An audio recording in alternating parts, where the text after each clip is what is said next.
পৰেশ বৰুৱা মহাশয় কিন্তু পৰেশ বৰুৱা মহাশয় মোৰ প্ৰশ্নটোলৈ মই আহিব বিচাৰিছো আপুনি শিল্পীৰ প্ৰতি ইমান দায়বদ্ধ হোৱাৰ পিছতো 90 দশকৰ পৰা আপুনি জুবিন গাৰ্গৰ সৈতে ককাই ভাই সম্পৰ্ক ৰখাৰ পিছতো আপুনি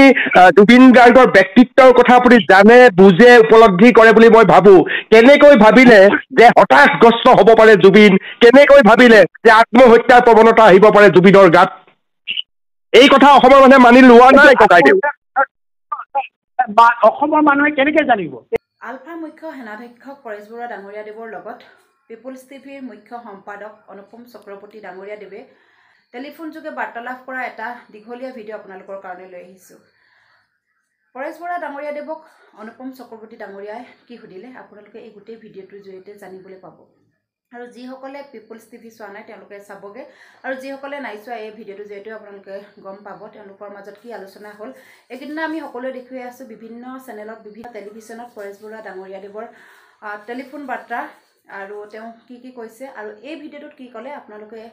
সম্পূৰ্ণকৈ চালে তেতিয়া গম পাব গতিকে বলক ভিডিঅ'টোৰ মাজলৈ আগবাঢ়ো ফোনত মোৰ সৈতে সংযুক্ত হৈছে আলফা স্বাধীনৰ সেনাধ্যক্ষ পৰেশ বৰুৱা মহাশয় পিপুলছ টিভিলৈ স্বাগতম জনাইছো পৰেশ বৰুৱা মহাশয় আপুনি কেইবাটাও মতামত ইতিমধ্যে ফোন বাৰ্তালাপত বহু সাংবাদিকক দিছে আজি ময়ো এই সম্পৰ্কে আপোনাৰ সৈতে কথা পাতিব বিচাৰো আৰু মোৰ প্ৰথম প্ৰশ্নটো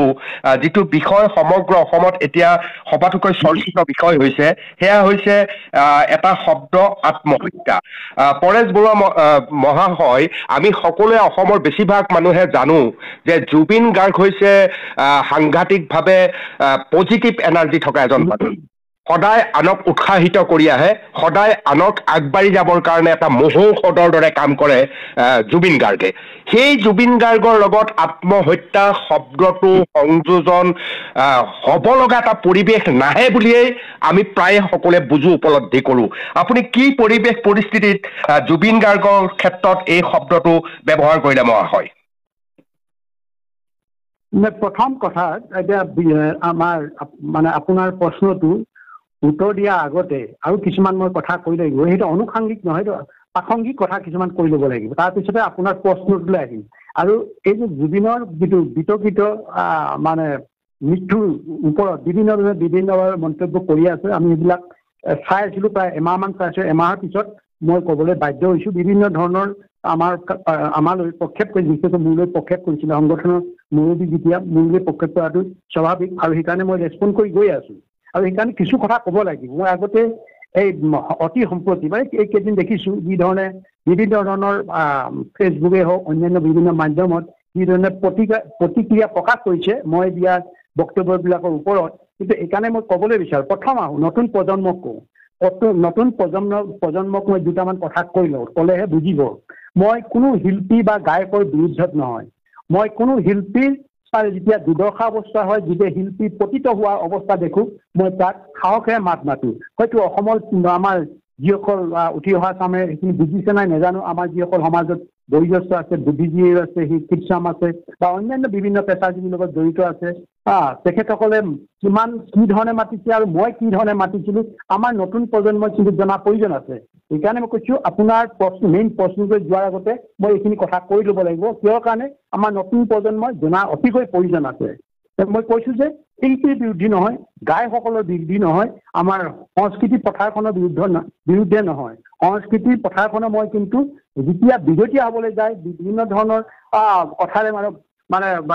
বজাৰ বা আমাৰ সমাজত ওলাই তেতিয়াহে মই তাত প্ৰতিবাদ কৰোঁ আৰু এই কথাটো প্ৰথম মই আহোঁ আমাৰ স্বনামধন্য যিজন নেকি জীৱিত কালতেই গোটেই বিশ্বজুৰি তেখেতৰ মানে সংগীতেৰে তেখেতৰ মানে যিবিলাক আমাৰ মানে ভূপেন দাৰ কথা ক'বই লাগিব তেখেত পৃথিৱীৰ দিনা এজন পৃথিৱীৰ বিখ্যাত প্ৰথম জীৱিত কালতে পৃথিৱীৰ বিখ্যাত ইংলেণ্ডৰ ৰয়েল হলত মুক্তি সংগঠনৰ বাংলাদেশৰ মুক্তিৰ বাবে যি গান গাইছিলে তাতে গোটেই মানে বিশ্বই বিয়পি গৈছিলে এই কথাটো সকলোৱে জানে ৰাছিয়াত মস্কো যিধৰণে সংগীত পৰিৱেশন কৰি দিছিলে আৰু বিভিন্ন প্ৰান্তত যিধৰণে তেখেতে মানে সংগীত পৰিৱেশন কৰি অসমলৈ গৌৰৱ কণাই আছিলে তেতিয়াই অসমক চিনি পায় তেতিয়াই অসম প্ৰসিদ্ধ অসমৰ অকল সংগীতেই নহয় অসমৰ চাহে পৃথিৱীৰ বিখ্যাত পৃথিৱীৰ যিকোনো প্ৰান্তলৈ গ'লে অসমৰ চাহ বুলি সকলোৱে জানে যিবিলাক ঘূৰিছে বিদেশ ঘূৰিছে আছাম টি বুলি ক'লে পপুলাৰ অসমৰ নামটো তেতিয়াৰ পৰাই পৰে লাচিত বৰফুকনৰ নাম আজি লাচিত বৰফুকন দেশে বিদেশে লাচিত বৰফুকনৰ যিটো নৌবিদ্যা আজি বহু বহু দেশৰ মানুহে দৈনিকে তাক অধ্যয়ন কৰে সেইটো আজি অসমখন আজিয়ে নহয় এজন ব্যক্তিৰ কাৰণে অসম মানে পৰিচিত নহয় এটা মাইকী মোগলক পৰাভূত কেনেকৈ কৰিলে সামান্য এখন সাধাৰণ এটা অসমীয়া সৈন্যই কেনেকৈ মাইকী মোগলক পৰাস্ত কৰিলে এই কথাটো গোটেই পৃথিৱীতেই আছে কিন্তু পৃথিৱীৰ বুৰঞ্জীতে কয় পৃথিৱীৰ বুৰঞ্জীবিদে ইয়াত ৰিচাৰ্চ কৰি আছে এই কথাটো জনা আজি নতুন প্ৰজন্মই জনা প্ৰয়োজন আছে অকল সংগীতৰ দিশতে নহয় সংগীতৰ দিশতে অকল যে মানে জুবিনেই কৈছে সেই কথাটো নহয় ইয়াৰ আগতেই আমাৰ ভূপেন দাই গোটেই পৃথিৱীৰ যিবিলাক য'ত য'ত গাব লাগে য'ত য'ত গাই আমাৰ অসমৰ খ্যাতি অৰ্জন কৰিছিলে সেইটো আজি নতুন প্ৰজন্মই পাহৰি গৈছে সেইকাৰণে মই বুজাই আমি এই কথাখিনি নতুন প্ৰজন্মৰ কাৰণে মই মেলি দিছোঁ আৰু দ্বিতীয়তে হ'ল যিজন মহান ব্যক্তি মহান গায়ক মহান শিল্পী সেইজনৰ সান্নিধ্য আমি পাইছোঁ একেবাৰে মৃত্যু আগমুহূৰ্তলৈকে পাইছোঁ তেখেতকো আমি কিছু কথা কৈছিলোঁ তেখেতক মই কি কথা কৈছিলোঁ আজি প্ৰথম তেখেতৰটোৱে মই দি লওঁ তেখেতক কৈছিলোঁ তেখেতে যেতিয়া ইলেকশ্যন খেলিবলৈ লৈছিলে একেবাৰে জীৱনৰ অন্তিম সময়ত কেইজনমান ব্যক্তি বুলি নকওঁ যিসকলে সন্ত্ৰাসবাদী কি কয় হেৰিয়ৰ লগত গুপ্তঘাতকৰ লগত জড়িত আছিলে সেই ব্যক্তিজনে নিজৰ স্বাৰ্থত দিল্লীত ঠিকা ঠুকুৰি ল'বৰ কাৰণে ভূপেন দাক ইলেকশ্যনত নমাবলৈ লৈ আহিলে যেতিয়া ইলেকশ্যনৰ নমিনেশ্যন দিলে সেই একেদিনাখনি মই কিন্তু তেখেত চাদত বহি আছিলে 3মহলীয়া নে 4মহলীয়া বিল্ডিং হ'ব পাৰোঁ যুগল কিছু মহন্তই বহুৱাই থৈছিল ওপৰত বহি থাকোঁতে মই ফোন কৰি তেখেতক ক'লোঁ ভূপেন দা আপুনি এটা ভুল কাম কৰিলে কি ক'লে মই আপুনিতো জিকাৰ সম্ভাৱনা নাই এইটো আপোনাৰ অন্তিম কালত যিটো আপুনি বেলি মাৰ যোৱা সময়ত এইটো এটা আপোনাৰ কাৰণে স্পট ৰৈ যাব এতিয়া অলপ ভাবিলে ভূপেন দাই কিন্তু কথাটো ঠিকেই কৈছে এতিয়া কি কৰিম বাৰু এতিয়াতো নমিনেশ্যন দিলোঁ উঠাই দিলেও বেয়া পাব যা হ'ব আৰু তুমি বেয়া নাপাবা মই বেয়া নোপোৱা নহয় আপোনাৰ স্বাৰ্থটোৰ কাৰণে আপোনাৰ যে কলংক নাহক আপোনাক কোনো যাতে বেলেগভাৱে ল'ব নোৱাৰে ব্যৱহাৰ কৰিব নোৱাৰে এতিয়া কিন্তু ইলেকশ্যন হাৰিলে হৰাৰ পিছত মই তেখেতক ক'লোঁ ভূপেন দা তুমি ঠিকেই কৈছিলা মই তেখেতকো মই হেৰি নহয় এটা মই নিজকে বা হেৰি বুলি কোৱা নাই মোৰ যিটো ছিক্স চেন্সে কৈছিলে মই যিটো পৰিৱেশ দেখিছোঁ মই তেতিয়া তেখেতক কৈছিলোঁ তেখেতে কিন্তু একচেপ্ট কৰিছে সাদৰে গ্ৰহণ কৰিছে যদিও মই মোৰ তেখেতৰ নখৰ সমানো মোৰ জ্ঞান নাই বা কোনো ক্ষেত্ৰতে মই তেনেকুৱা মানে অভিজ্ঞতা নাই বা তেনেকুৱা হাইলি মই এডুকেটেডো নহয় এই কথা হ'লেও মই কিন্তু পৰিস্থিতি বুজি পাইছিলোঁ বুজি পোৱাৰ ক্ষেত্ৰতে মই তেখেতক ক'লোঁ তেখেতৰ সাদৰে গ্ৰহণ কৰিছিলোঁ তাৰপিছতে ৰিজাল্টটো ওলালে একেবাৰে কি যিধৰণে পৰাভূত হ'ল এইটো এটা খুব মানে লজ্জিত কথা কিন্তু সেইটো হ'ল সেইটো পিছতে তাৰপিছত তেখেতৰ লগতে মোক সঘনাই যোগাযোগ হৈছিলে গানৰ ক্ষেত্ৰত বা অন্যান্য ক্ষেত্ৰত কি কৰিলে ভাল হ'ব কেনেকৈ কৰিব লাষ্টৰ একেবাৰে শেষ পৰ্যায়লৈকে মই কথা পাতিছোঁ তেখেতৰ লগত সেই সময়তে আপোনালোকে সকলোৱে জানে যে এখিনি অসাধু আৰু ভূপেন দাৰ একদম মানে ভূপেন দাৰ ভক্ত কেনেকুৱা ভক্ত আমি নাজানো কিন্তু তেখেত ৰুগীয়া হৈ আছিলে আমি ষ্টাৰ চিমেণ্ট আৰু কোন চিমেণ্টৰ পালকিত উঠুৱাই ইমান মানে তেখেতৰ কৰুণ দৃষ্টিৰে চাইছে মানে মানুহলৈ যেতিয়া পালকি উঠাই লৈ গৈছে তেখেতৰ অসুস্থ হৈ চকুকেইটা মানে জলক তলক কৰিছে তেখেতৰ স্বাস্থ্যটোকে আমি অনুভৱ কৰিছিলোঁ তেখেত যে ৰুগীয়া হৈ কোনোবাই নিজৰ স্বাৰ্থত পালকিত উঠুৱাই দিছে উঠুৱাই এতিয়া শ্বুটিং কৰি আছে শ্বুটিং কৰা শেষ হোৱাৰ পিছতে মই ক'লোঁ নাম নকওঁ ক'লোঁ আপোনালোকে কিয় কৰিছে এইটো ক'লে যে ভূপেন দাই এনেকুৱা তেনেকুৱা একদম ফাইনেন্সিয়েলি এনেকুৱা অৰ্থনৈতিকভাৱে জুলাই গৈছে আমাৰ উপায় নাই ভূপেন দাক ট্ৰিটমেণ্ট দিবৰ কাৰণে আমি এইটো কৰিলোঁ গতিকে জনগণক আহ্বান এটা কৰিব লাগিছিলে আমাকো ক'ব লাগিছিলে আমি ক'ৰ পৰা হ'লেও কিবা কৰি হ'লেও তেখেতৰ কাৰণে কিবা এটা কৰিলোঁ এতিয়া আপুনি কিন্তু বৰ ভুল কাম কৰিলে আকৌ মই সেইটো টিভিটো দিছোঁতো মই সেই কথাটো হেৰিয়তো কৈছোঁ বহু সাংবাদিকক কৈছোঁ কোনো ক'ৰবাত লিখিছেই আৰু মই নিজৰ ব্যক্তিগত যিবিলাকে কেৱল মহিলা আছিলে পুৰুষ আছিলে সৰ্বান্ত পৰিয়াললৈ সকলোকো কৈছোঁ আপোনালোকে কিয় কৰিলে এইটো এনেকুৱা এইটো বিভিন্ন ধৰণৰ যুক্তি নহয় এইটো হৈ গ'ল আৰু এইটো উপায় নাই এনেকুৱা কৰিব লগা পৰিব সেইটো হৈছে মই ভূপেন দাৰ প্ৰথম এইটো ভূপেন দাৰ এইটো এনেকুৱা আমাৰ অসমৰ মানুহে যেতিয়া শিল্পী জীয়াই থাকে জীৱিত হৈ থাকে সিহঁতক কিন্তু কেতিয়াও এই যে এনেকুৱা হ'লে এনেকুৱা ধৰণৰ হ'লে এই বিপদ হ'লে এনেকুৱা হ'ব পাৰে এই দিশে গৈ আছে এনেকুৱা কৰিব নালাগে সেইটো আজিলৈকে কোনোৱে কোৱা নাছিলে মই ডাকি ক'ম সেইটো আহিলে প্ৰথম তাৰপিছতে আমাৰ বিপিন চাওডাঙৰ কথা এটা বিপিন চাওডাঙৰ মানুহে এইকাৰণে যুৱ চামৰ এইকাৰণে কৈছোঁ মই শিল্পীৰ বিৰুদ্ধত নহয়, গায়কৰ বিৰুদ্ধত নহয়, যিটো মই দেখিছোঁ যিটো বিপদত হ'লে মই প্ৰথমে মাত মাতোঁ। এইটো বিপিন চাওডাঙক দেখিলোঁ, সেই সময়ত বিপিনে গান এটা লিখিলে, যিটো সময়ত মানে গোটেই গানটো এখিনিয়ে বিৰুদ্ধ কৰিছে, বিৰুদ্ধাচৰণ কৰিছে যে এই গানটোৰ কাৰণে কিয় বিপিনে কৰিলে। গোটেই গাঁওবুঢ়া হওক VDP চব লগ লাগি তাৰ ওপৰত কেছ দিলে, গোটেই হেঁচা মাৰিছে আনিবই লাগে, প্ৰচেছন হ'ল ইফালৰ পৰা ইফালে। বিপিনে ক'ৰবাত মানে বিভিন্ন ধৰণৰ সাকু লগাই মোলৈ খবৰ এটা পঠালে যে দাদা মোক ৰক্ষা কৰক, হয়তো মোক ৰক্ষা কৰক, মোক চবেই একদম কৰিছে, মই এতিয়া জেললৈ যাব লাগে, কি কৰিব লাগে। মই ক'লোঁ ঠিক আছে, চিন্তা কৰিব নালাগে, তৈয়াৰটো কোনো ধৰণৰ সেই সংগীতৰ লগত যদি কাৰো কিবা ক্ষতি কৰিবলৈতো নহয়, তেতিয়া মই প্ৰতিজন এই যে মুৰব্বীসকল VDP হওক গাঁওবুঢ়া হওক যিখিনি মুৰব্বী আছিলে মুৰব্বীখিনি লগ কৰি আমাৰ মানে গায়কসকলে হয়তো ক'ৰবাত ভুল হ'ব পাৰে, তোমালোকৰ অন্তৰত আঘাত লাগিব পাৰে, কিন্তু এইটো বেয়াকৈ নলৈ নিজৰে ককাই ভাই হিচাপে ইয়াক প্ৰথমবাৰৰ কাৰণে মাফ কৰি দিব লাগে। তাৰপিছতে সিহঁতি সকলোৱে কিন্তু একেলগতে লগ লাগি গুৱাহাটীত তাতে সিহঁতে ৰেষ্টুৰেণ্টে খালে না ভোজ ভাত খাই মিট মাত কৰিলে। তেতিয়া বিপিনে কৈছে মই শান্তি পালোঁ, দাদা মই ককাইদেউ মই বৰ শান্তি পালোঁ, নহ'লে মই মৰো নিচিনা লাগি গৈছে। এনেকুৱা ধৰণৰ যে মই জেললৈ যালেতো মোৰ এই অৱস্থা হ'ব, মই এই কৰি মোৰ কেনেকুৱা ধৰণৰ লাজে অপমানে মই মৰিব লাগিব, এই ধৰণে কৈছে। সেইটো এটা বিপিনৰ কথা। গতিকে মই সিহঁতক সমাধান কৰি সুন্দৰকৈ, যিহেতু মই শিল্পী বা গায়কক কোনো ধৰণৰ বিপদত পৰিবলৈ মানে দিবলৈ নিবিচাৰোঁতো। দ্বিতীয়টো আহিলে এতিয়া এইটো কিন্তু আৰু ভয়ংকৰ, আপোনালোকে নিশ্চয় জানে পাপনৰ যেতিয়া এটা শ্ব'ত যি অঘটন ঘটিছিলে, ইচ্ছাকৃতভাৱে কোনোবাই তাক এনেকুৱা ধৰণৰ প্ৰতিত কৰিলে। প্ৰতিত কৰাৰ পিছত ঠিক দুদিন একেবাৰে কাৰোৰ লগত নাই, একেবাৰে আত্মহত্যা কৰাৰ নিচিনা অৱস্থাত আছিলে। আত্মহত্যা কৰাৰ নিচিনা কাৰোৰ লগতো ফোন নকৰে, নকৰে, নধৰে, কাৰো ফোন নধৰে কৰে। তেতিয়া কোনোবাই ঘৰৰ মানুহে ক'লে আৰু কাৰোবাৰ আমাৰ সাংবাদিক এজনে, মই নাম নকওঁ এতিয়া, সাংবাদিক মোৰ একেবাৰে ভাই বুলি তাক মই এতিয়াও শ্ৰদ্ধা কৰোঁ, মৰম কৰোঁ, একেবাৰে মৰম চেনেহ কৰোঁ, এইটো নামটো নকওঁ, বা সাংবাদিকজনে ক'লে দাদা এইটো কওকচোন আপুনি ক'লে হয়তো বা কেছটো সমাধান হ'ব। মোৰ যদি এইখিনি মোৰ কথাই যদি কেছটো সমাধান হয় আৰু কাক ক'ব লাগে এইটো মই জানো বাৰু, কোনে কেছটো ক'ৰ পৰা ওলাইছে, এইটো ঠিকে আছে। মই কেছটো ছল্ভ কৰি লওঁ, কেছটো ছল্ভ কৰাৰ পিছত মই পাপনৰ লগত কথা পাতিম। তাৰপিছত প্ৰথম কি নহয় আপুনি পাপনৰ লগত কথা পাতক। পাপনৰ মেনেজাৰ কি আছিলে মই নাজানো নামটো, মই মেনেজাৰ পালোঁ, তুমি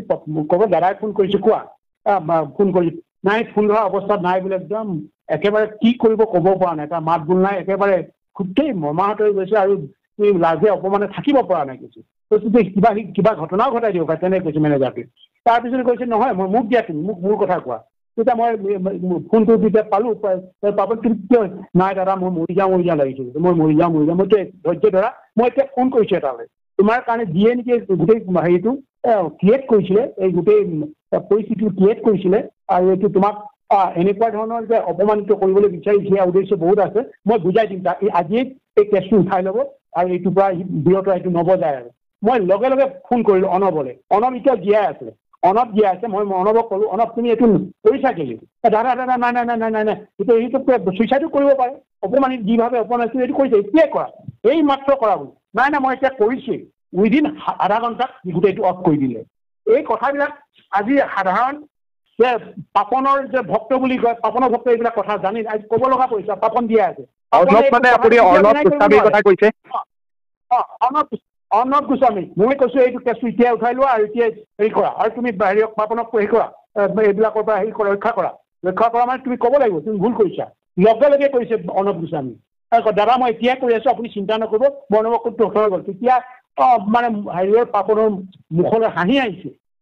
পাপনে কৈছে যে অশেষ ধন্যবাদ দাদা, আপুনি যিটো কৰিলে অশেষ ধন্যবাদ। আৰু সেই সময়ত পাপনৰ গোটেই অসমত তোলপাৰ লাগিছে, পাপনৰ বিৰুদ্ধে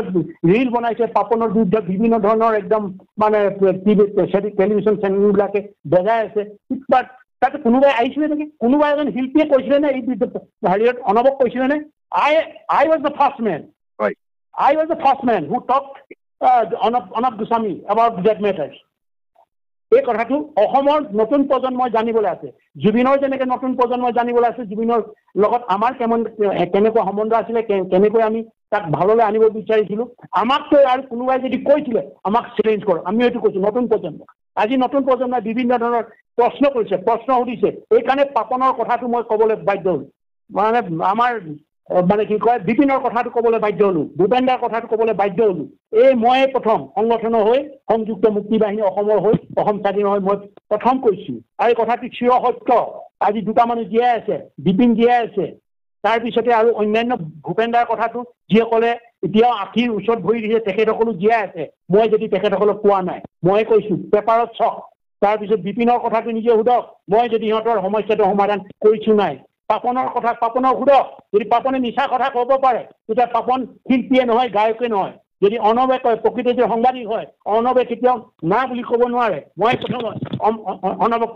এপ্ৰ'চ কৰিছো আৰু লগতে কৈছো কৰিবই লাগিব, জোৰ দিছো কৰিবই লাগিব। তুমি ইমিডিয়েট উইদিন 2 hours গোটেই প্ৰব্লেমটো চল্ভ হৈছে, নহ'লে হয়তো পাপনেও চুইচাইড কৰিলে। তুমি পাপনেও চুইচাইড কৰিব লগা পৰিলে। মোৰ অভিজ্ঞতা আলোকত কৈছো, সি কেনেকুৱা আঘাত পায়, কিয় আঘাতত সি মানে এনেকুৱা এটা অৱস্থাত সি এনেকুৱা অৱস্থালৈ গৈছিলে। এইটো পাপন জীয়াই আছে, পাপন জীয়াই আছে। আমাৰ শিল্পীসকলে, আমাৰ জনগণে, নতুন প্ৰজন্মই জনাটো প্ৰয়োজন আছে বুলি ভাবো। পৰেশ অসমৰ অকল মানে ভুল বুলি ক'লে বৰচমৰ কথাটো ভুল বুলি নহয়, অভিজ্ঞতা আলোকত কৈছো। এই অভিজ্ঞতা তেখেতসকলৰ আছেনে নাই? যুৱ প্ৰজন্ম আছেনে নাই? কোনোবা শিল্পীক মৃত্যু মুখৰ পৰা বচাবৰ পৰা বা এনেকুৱা ধৰণৰ এটা মানে একেবাৰে জীৱনৰ মানে থকা নথকা মানে সংসাৰত থকা নথকাৰ অৱস্থা আছিলে সিহঁতৰ। পাপনৰ বিপিনৰ একে অৱস্থা আছিলে। তেনেকৈ সিহঁতক মই উদ্ধাৰ কৰি আনিছো। দুইজনে শিল্পী মানে জীয়াই আছে, গায়ক দুইজন গায়ক জীয়াই আছে আৰু সহৰীয়া আজিও গান কৰি আছে। সেইবিলাকক সোধক, সিহঁতক সোধক। আৰু যিসকলে মোক সমালোচনা কৰিছে সিহঁতে অসমৰ কাৰণে কি কৰিছে, কি কৰিছিলে, কি নাই কৰা, এইটো অসমৰ মানুহে সোধক। জুবিনৰ যিটোৱে একেবাৰে মাজুলীৰ যিজন মানে হেৰি আমাৰ সত্ৰাধিকাৰে অসীম বেমাৰত মণি দি ইমান ডাঙৰ এটা অভিঘাত দিছিলে, জুবিনৰ পক্ষত কোন থিয় হৈছিলে? অকল মই থিয় হৈছিলো সংযুক্ত মুক্তি বাহিনী অসমৰ হৈ। এই নতুন প্ৰজন্মই সি জনা প্ৰয়োজন আছে, নতুন প্ৰজন্মই জনা প্ৰয়োজন আছে। এইকাৰণে কৈছো জুবিনৰ মৃত্যুত আমিও মৃত্যুটো কামনা কৰা নাই, আমাৰো সুখ লাগিছে, আমাৰো দুখ লাগিছে। আমি সেইকাৰণে প্ৰথমেই আমি দিছো ষ্টেটমেণ্ট আমাৰ। এই কথাবিলাক আজি যিসকলে কৈছে, যিসকলে ট্ৰল কৰিবলৈ বিচাৰিছে, সেইসকলে আপোনাৰ যিবিলাক মই আৰম্ভণিতে আপোনাৰ প্ৰশ্নটো যোৱাৰ আগতে যিখিনি কথা কৈছো, সেইকাৰণে জনা প্ৰয়োজন আছে, এইকাৰণে কৈছো। জুবিনক ময়ে প্ৰথম কৈছো। আজি জুবিনৰ লগত মই কথা নপতা নাই, বহু দিনৰ পৰা কথা পাতি আহিছো, প্ৰায় 90 দশকৰ পৰা মই কথা পাতি আহিছো। তেখেতৰ দেউতাকৰ লগত মই কথা পাতিছিলো। জুবিন আপুনি অলপ বুজাব। জুবিনৰ দেউতাই ক'লে মই নোৱাৰো। তেতিয়াহ'লে মই এটা কথাতে আপুনি নোৱাৰো বুলি কোনো কথা নাপাতো আৰু নোৱাৰো বুলি ক'লে। সেইটো কাৰণে কৈছো। তাৰপিছতো যিটো মাজুলী ঘটনা তাৰ আগতো কথা পাতিছো। জুবিনেতো স্বীকাৰ কৰি গৈছে, মই দাদাৰ লগত কথা পাতিয়ে থাকো। মই কথা পাতি থাকো, আপুনি ফোন নকৰে কিয়? ফোন নকৰিলে মই এইবিলাক কৰো। মই ফোন নকৰিলে এইবিলাক কৰো। ফোন নকৰিলে তুমি ভাল হ'ব লাগিব, জাতিৰ কাৰণে ভাল হ'ব, তোমাৰ কাৰণে ভাল হ'ব লাগিব। তুমি মদ খাই যদি মাতাল হোৱা তুমি বেছি দিন নাথাকা। মই সেই টিভিটো কৈছো, গৰিমাকো কৈছো, তুমি নিজেই ইয়াত থাকিব লাগিব, তুমি নিজেই ইয়াক সুৰক্ষা দিব লাগিব। তোমাৰতো আৰু অন্য কোনো সুৰক্ষা দিব নোৱাৰে, ইয়াক তুমি চম্ভালিব নোৱাৰে। মই নিজেই কৈছো। এই কথাবিলাক আজি নতুন প্ৰজন্মই জানিব লাগিব। বিভিন্ন ধৰণৰ কৈ আছে, বিভিন্ন ধৰণৰ কথাবিলাক কৈ আছে। আৰু এটা চবচে ডাঙৰ কথা, এতিয়া কৈছে কোনোবাই কিবা এটা আইনৰ কথা, কিবা আইন মানে পৃথিৱীৰ আইনটো একেইতো। আজি গণতান্ত্ৰিক আইনটো ব্ৰিটিছে বনোৱা, সেই একে আইন চলি আছে। মই ইয়াৰ ক'লে মই ভাৰতীয় হৈ নাযাওঁ ন, মই ভাৰতীয় সংবিধানক ছাপোৰ্ট কৰা নহয়। আইন পৃথিৱীৰ আইনটো একে ব্যৱস্থা। কিবা হত্যাৰ সন্দেহ হ'লে একে ব্ৰিটিছ পদ্ধতিয়ে কৰে। অন্য যিবিলাকে কয় ভাৰতীয় আইনৰ কথা, মহাত্মা গান্ধীৰ কথা কৈছে কোনোবাই। মহাত্মা গান্ধীৰ মানে ভাৰতীয় ভাৰতীয় যিটো স্বাধীনতা সংগ্ৰাম কৰিছিলে, এইটো অসমৰ মানুহৰ লগত আণ্ডাৰষ্টেণ্ডিঙত অসমৰ মানুহে অসহযোগ আন্দোলন কৰিছিলে। মহাত্মা গান্ধীয়ে যি কৰিছিলে আমাক স্বাধীন হৈ থাকিবলৈও কৈছিলে। মহাত্মা গান্ধী যদি নমৰা হ'ল হয়তো অসম স্বাধীন হ'লহেঁতেন। মোৰ প্ৰশ্নটোলৈ মই আহিব বিচাৰিছো। আপুনি শিল্পীৰ প্ৰতি ইমান দায়বদ্ধ হোৱাৰ পিছতো 90 দশকৰ পৰা আপুনি জুবিন গাৰ্গৰ সৈতে ককাই ভাই সম্পৰ্ক ৰখাৰ পিছতো আপুনি জুবিন গাৰ্গৰ ব্যক্তিত্বৰ কথা আপুনি জানে, বুজে, উপলব্ধি কৰে বুলি মই ভাবো। কেনেকৈ ভাবিলে যে হতাশগ্ৰস্ত হ'ব পাৰে জুবিন? কেনেকৈ ভাবিলে যে আত্মহত্যাৰ প্ৰৱণতা আহিব পাৰে জুবিনৰ গাত? এই কথা অসমৰ মানুহে মানি লোৱা নাই ককাইদেউ। অসমৰ মানুহে কেনেকে জানিব? এইবিলাকৰ লগত অসমৰ মানুহে কোনোবা দিন চৰ্চা কৰিছে নেকি? নিজৰ জীৱনটোৰ কথা, জীৱন তেনেকুৱা সংঘাত পোৱাই নাইকিয়া নেকি? আমি যিমান সংঘাত পাইছো, আমাৰ জীৱনত যিমান সংঘাত পাইছোঁ আজি যিবিলাকে ট্ৰল কৰিছে যিবিলাকে এটা একেবাৰে সচ্ছল অৱস্থা যি ঘৰৰ পৰা যি বিচাৰিছে তাকেই পাইছে সেইবিলাকে একো তেনেকুৱা ধৰণৰ পোৱা নাইতো সংঘাত কিছুমান মানুহে সংঘাত এদিনতে পাব পাৰে এদিনতে তেনেকুৱা আত্মঘাতী মানে সিদ্ধান্ত ল'ব পাৰে কোনোবা হয়তো এসপ্তাহত ল'ব পাৰে কোনোবা হয়তো আমুকত ল'ব পাৰে কিন্তু কিছুমান প্ৰশ্ন এনেকুৱা ধৰণৰ আহিছে যে যিবিলাক প্ৰশ্ন আজি মানুহে সুধিছে যিবিলাক কৰিছে বা আমি তাৰ উত্তৰ দিবলৈ বিচাৰিছোঁ গীতা চৌধুৰীৰ লগত যিবিলাক কথোপকথন কৰিছিলে হঠাৎতো আগতে কোনোবাই কৈছে হয় আপুনিও কৈছে যে মোৰ লগত কওঁতে এনেকুৱা হয়তো তেতিয়া সেইটো অৱস্থাত তেনেকুৱা এটা ফিলিংছ অহা নাছিলে এনেকুৱা এটা ফিলিংছ আহিব যিটো নেকি অন্তৰত খুবকে আঘাত পাইছে গভীৰভাৱে আঘাত পাইছে সেই আঘাতত হয়তো এনেকুৱা এটা পথ বাছি ল'ব পাৰে ককাইদেউ আপুনি এই কথাটো বিশ্বাস কৰে ককাইদেউ আপুনি এই কথাটো বিশ্বাস কৰে যে প্ৰত্যেকজন মানুহৰ জীৱনৰ হতাশা থাকে আপোনাৰ আছে মোৰ আছে বিভিন্ন মানুহৰ আছে আমি যেতিয়া সাক্ষাৎ গ্ৰহণ কৰোঁ তেতিয়া মানুহৰ দুৰ্বলতা প্ৰকাশ কৰাটো অনুচিত কাৰণ ব্যক্তিগত জীৱনত প্ৰতিজন মানুহৰে হতাশা থাকিব পাৰে কিন্তু জুবিন গাৰ্গ এনেকুৱা এটা চৰিত্ৰ যি সদায় আনক উৎসাহ দি যায় উৎসাহৰ মহোহত হিচাপে সদায় জুবিন গাৰ্গ আমাৰ সন্মুখত থাকে সেই জুবিন গাৰ্গে হতাশাত পৰি আত্মহত্যাৰ দৰে পথ বাছি ল'ব পাৰে জাতীয় শব্দটো অসমীয়াই বিশ্বাস কৰিব নোৱাৰে ককাইদেউ এইটোতো মই এতিয়া ভাৰতীয় আইন বা ভাৰতীয়সকলক মই উৎসাহিত কৰিবলৈও নাযাওঁ কিন্তু এনেকুৱা ধৰণৰ পৰিপ্ৰেক্ষিতত মই সুশান্ত ৰাজপুত বোলাজনী চবেই কৈছে এনেকুৱা হ'ল মাৰিলে তেনেকুৱা কৰিলে আমুকে মাৰিলে তামুকে মাৰিলে কাৰোবাৰ এক্ট্ৰেছ কেইজনীমান নাম ওলাইছে সেইজনীও আছিলে এইজনীও আছিলে বা পৰিশেষত কি হ'ল চুইচাইডৰ ৰিপৰ্টটো আহিলে চুইচাইডৰ কথা ক'ব নোৱাৰো ভাই ককাই সম্পৰ্ক পৰেশ বৰুৱা আৰু জুবিন গাৰ্গৰ আছে বন্ধুৰ সম্পৰ্ক অনুপম চক্ৰৱৰ্তীৰ লগত আছে ইউ ট্ৰাই টু আণ্ডাৰষ্টেণ্ড আপুনি জানিবলৈ হ'লে চব কথা এইবোৰে ভাই ককাই আমিতো চবেই ভাই ককাই কিন্তু কিছুমান বিচাৰ ব্যৱস্থা কিছুমান প্ৰক্ৰিয়াবিলাক চবৰ পৰা টানিব লাগিব পৃথিৱীৰ এই যে জাজবিলাকে যে বিভিন্ন কোৰ্টবিলাকত আমুক সময়ত আমুক জাজে এনেকে দিছিলে এই ক'ৰবাত হেৰিয়াত দিছিলে কয় তামিলনাডুৰ এটা ৰিফাইনেৰী দিব ইংলেণ্ডৰ এটা ৰিফাইনেৰী তেনেকৈ যুক্তি দৰ্শায় পৃথিৱীত তেনেকুৱা ঘটনাবিলাক তেনেকৈ চাব লাগিব অকল ভাই ককাইৰ ওপৰত কথা নহয়তো এই গোটেই কিন্তু আপুনিও এই কথা স্বীকাৰ কৰি লয় ককাইদেউ যে মানসিকভাৱে তীব্ৰ শক্তিশালী আছিল জুবিন গাৰ্গ তীব্ৰ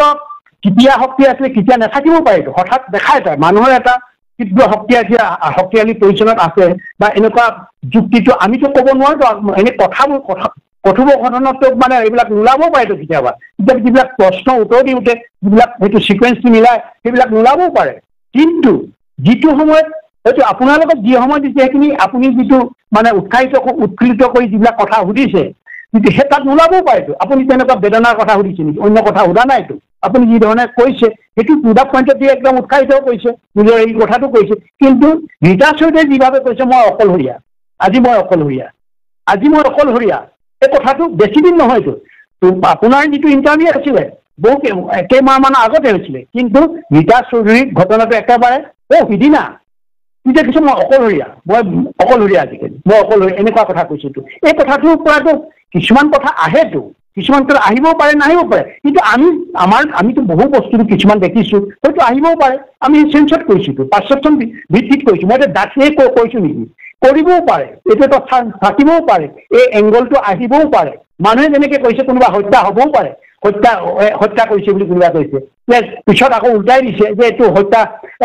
মই এনেকৈয়ে কৈছিলোঁ মুখ্যমন্ত্ৰীৰ কথাটো আমিতো কোৱা নাই হত্যা কৰিছে বুলি এনেকুৱা হ'ব পাৰে নেকি এংগলবিলাক যে ৰীতা চৌধুৰীটো কৈছে সেই এংগলটোৱে কৈছোঁ ইয়াৰ কথাটো মানুহে বিচাৰিছিলো যে হেৰিয়েনো যদি হত্যাই কৰিলে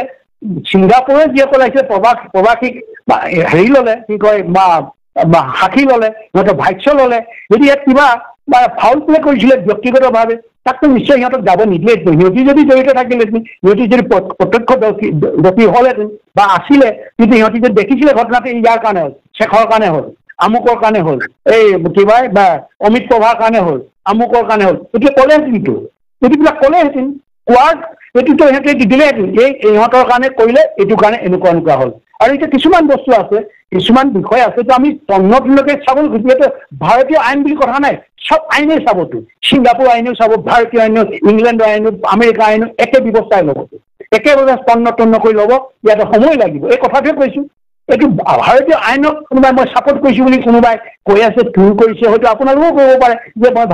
ভাৰতীয় আইন এইটো পৃথিৱীৰ এইটো সৰ্বজন এইটো চিষ্টেমে এইটো কিবা এটা সন্দেহ হ'লে এই প্ৰক্ৰিয়াতে চাব স্ক্ৰুটিনাইজ কৰিব এইটো যে স্ক্ৰুটিনাইজ কৰিব চুক কোন মাৰি চাব চাৰ পিছতহে দিব এতিয়া আমাৰ হৈছে বা যিবিলাক কৈছে জাজমেণ্ট লাগে ন্যায় হত্যা হ'লেতো ন্যায় দিবই লাগিব প্ৰথমে হত্যা হৈছে নে নাই এইটো কথা আনি ল'ব লাগিব না হত্যা হৈছে নে নাই প্ৰুফ কৰিব লাগিব এইটোলৈ ৰ'ব লাগিব তাৰ আগতে যদি আমাৰ ভিতৰত তৰ্ক বিতৰ্ক যুক্তি হয় তাৰ যুক্তিটো নাথাকে আবেগিকভাৱে যায় মই যদি অনুপম আমাৰ সাংবাদিক চিনিয়ৰ সাংবাদিক মই বকাই হৈ পিনি যদি মই ভায়েকক মই যদি কমেই যে এইটো হ'বই লাগিব এইটো ক'বলৈ মই কোৱা নাই আৰু ভাই আমি কেৱল যুক্তিৰে গোটেই বিষয়টো বাৰ্তালাপ কৰিছোঁ আৰু সেই বাৰ্তালাপত মোৰ দ্বিতীয় প্ৰশ্নটো হয় আপোনাৰ পৰা দ্বিতীয় প্ৰশ্নটো এইটোৱে জানিব খুজিছোঁ আপুনি ক'ৰবাত কৈছে যে শ্যামকানু মহন্ত সিদ্ধাৰ্থ এই ধৰণৰ মানুহবিলাকে জুবিনৰ হত্যাৰ লগত জড়িত নহ'বও পাৰে বা মৃত্যুৰ লগত জড়িত নহ'বও পাৰে অসমৰ মানুহে কি কৈ আছে মই সেই কথাটো আপোনাক জনাই দিছোঁ লগত সেয়া হৈছে যে এটা দীঘলীয়া সময় ধৰি শ্যামকানু মহন্ত বা সিদ্ধাৰ্থ ইত্যাদিয়ে জুবিন গাৰ্গক ব্যৱহাৰ কৰি আছে জুবিন গাৰ্গৰ সৰলতাৰ সুযোগ লৈ আছে বেপাৰী মনোভাৱেৰে ব্যৱহাৰ কৰিছে ধন নিদিয়ে শোষণ কৰিছে আৰু শোষণ কৰি এটা পৰ্যায়লৈ লৈ যোৱা হৈছে মই ভাবোঁ মৃত্যু মুখত পৰাৰ পূৰ্বে এই যি দীঘলীয়া শোষণ 10 বছৰ ধৰি দীঘলীয়া শোষণ ইও এক প্ৰকাৰ এক ডাঙৰ অপৰাধ নহয়নে পৰেশ বৰুৱা মহাশয় এইটো প্ৰমাণ হ'ব লাগিব মানে মানুহে জানিব লাগিব যে ইনকুৱাৰী কৰি আছে না ইনকুৱাৰী শোষণ এতিয়া সেই শোষণ ইমান দিন যিবিলাক মানুহে দেখিছিলে জুবিনক যদি ইমানেই ভাল পাইছে জুবিনক শোষণ কৰি আছিলে এই মানুহখিনিক ক'ব লাগেতো জনগণৰ ওচৰত দাঙি ধৰিব লাগিছিলে জানি ইমান দিন কেলৈ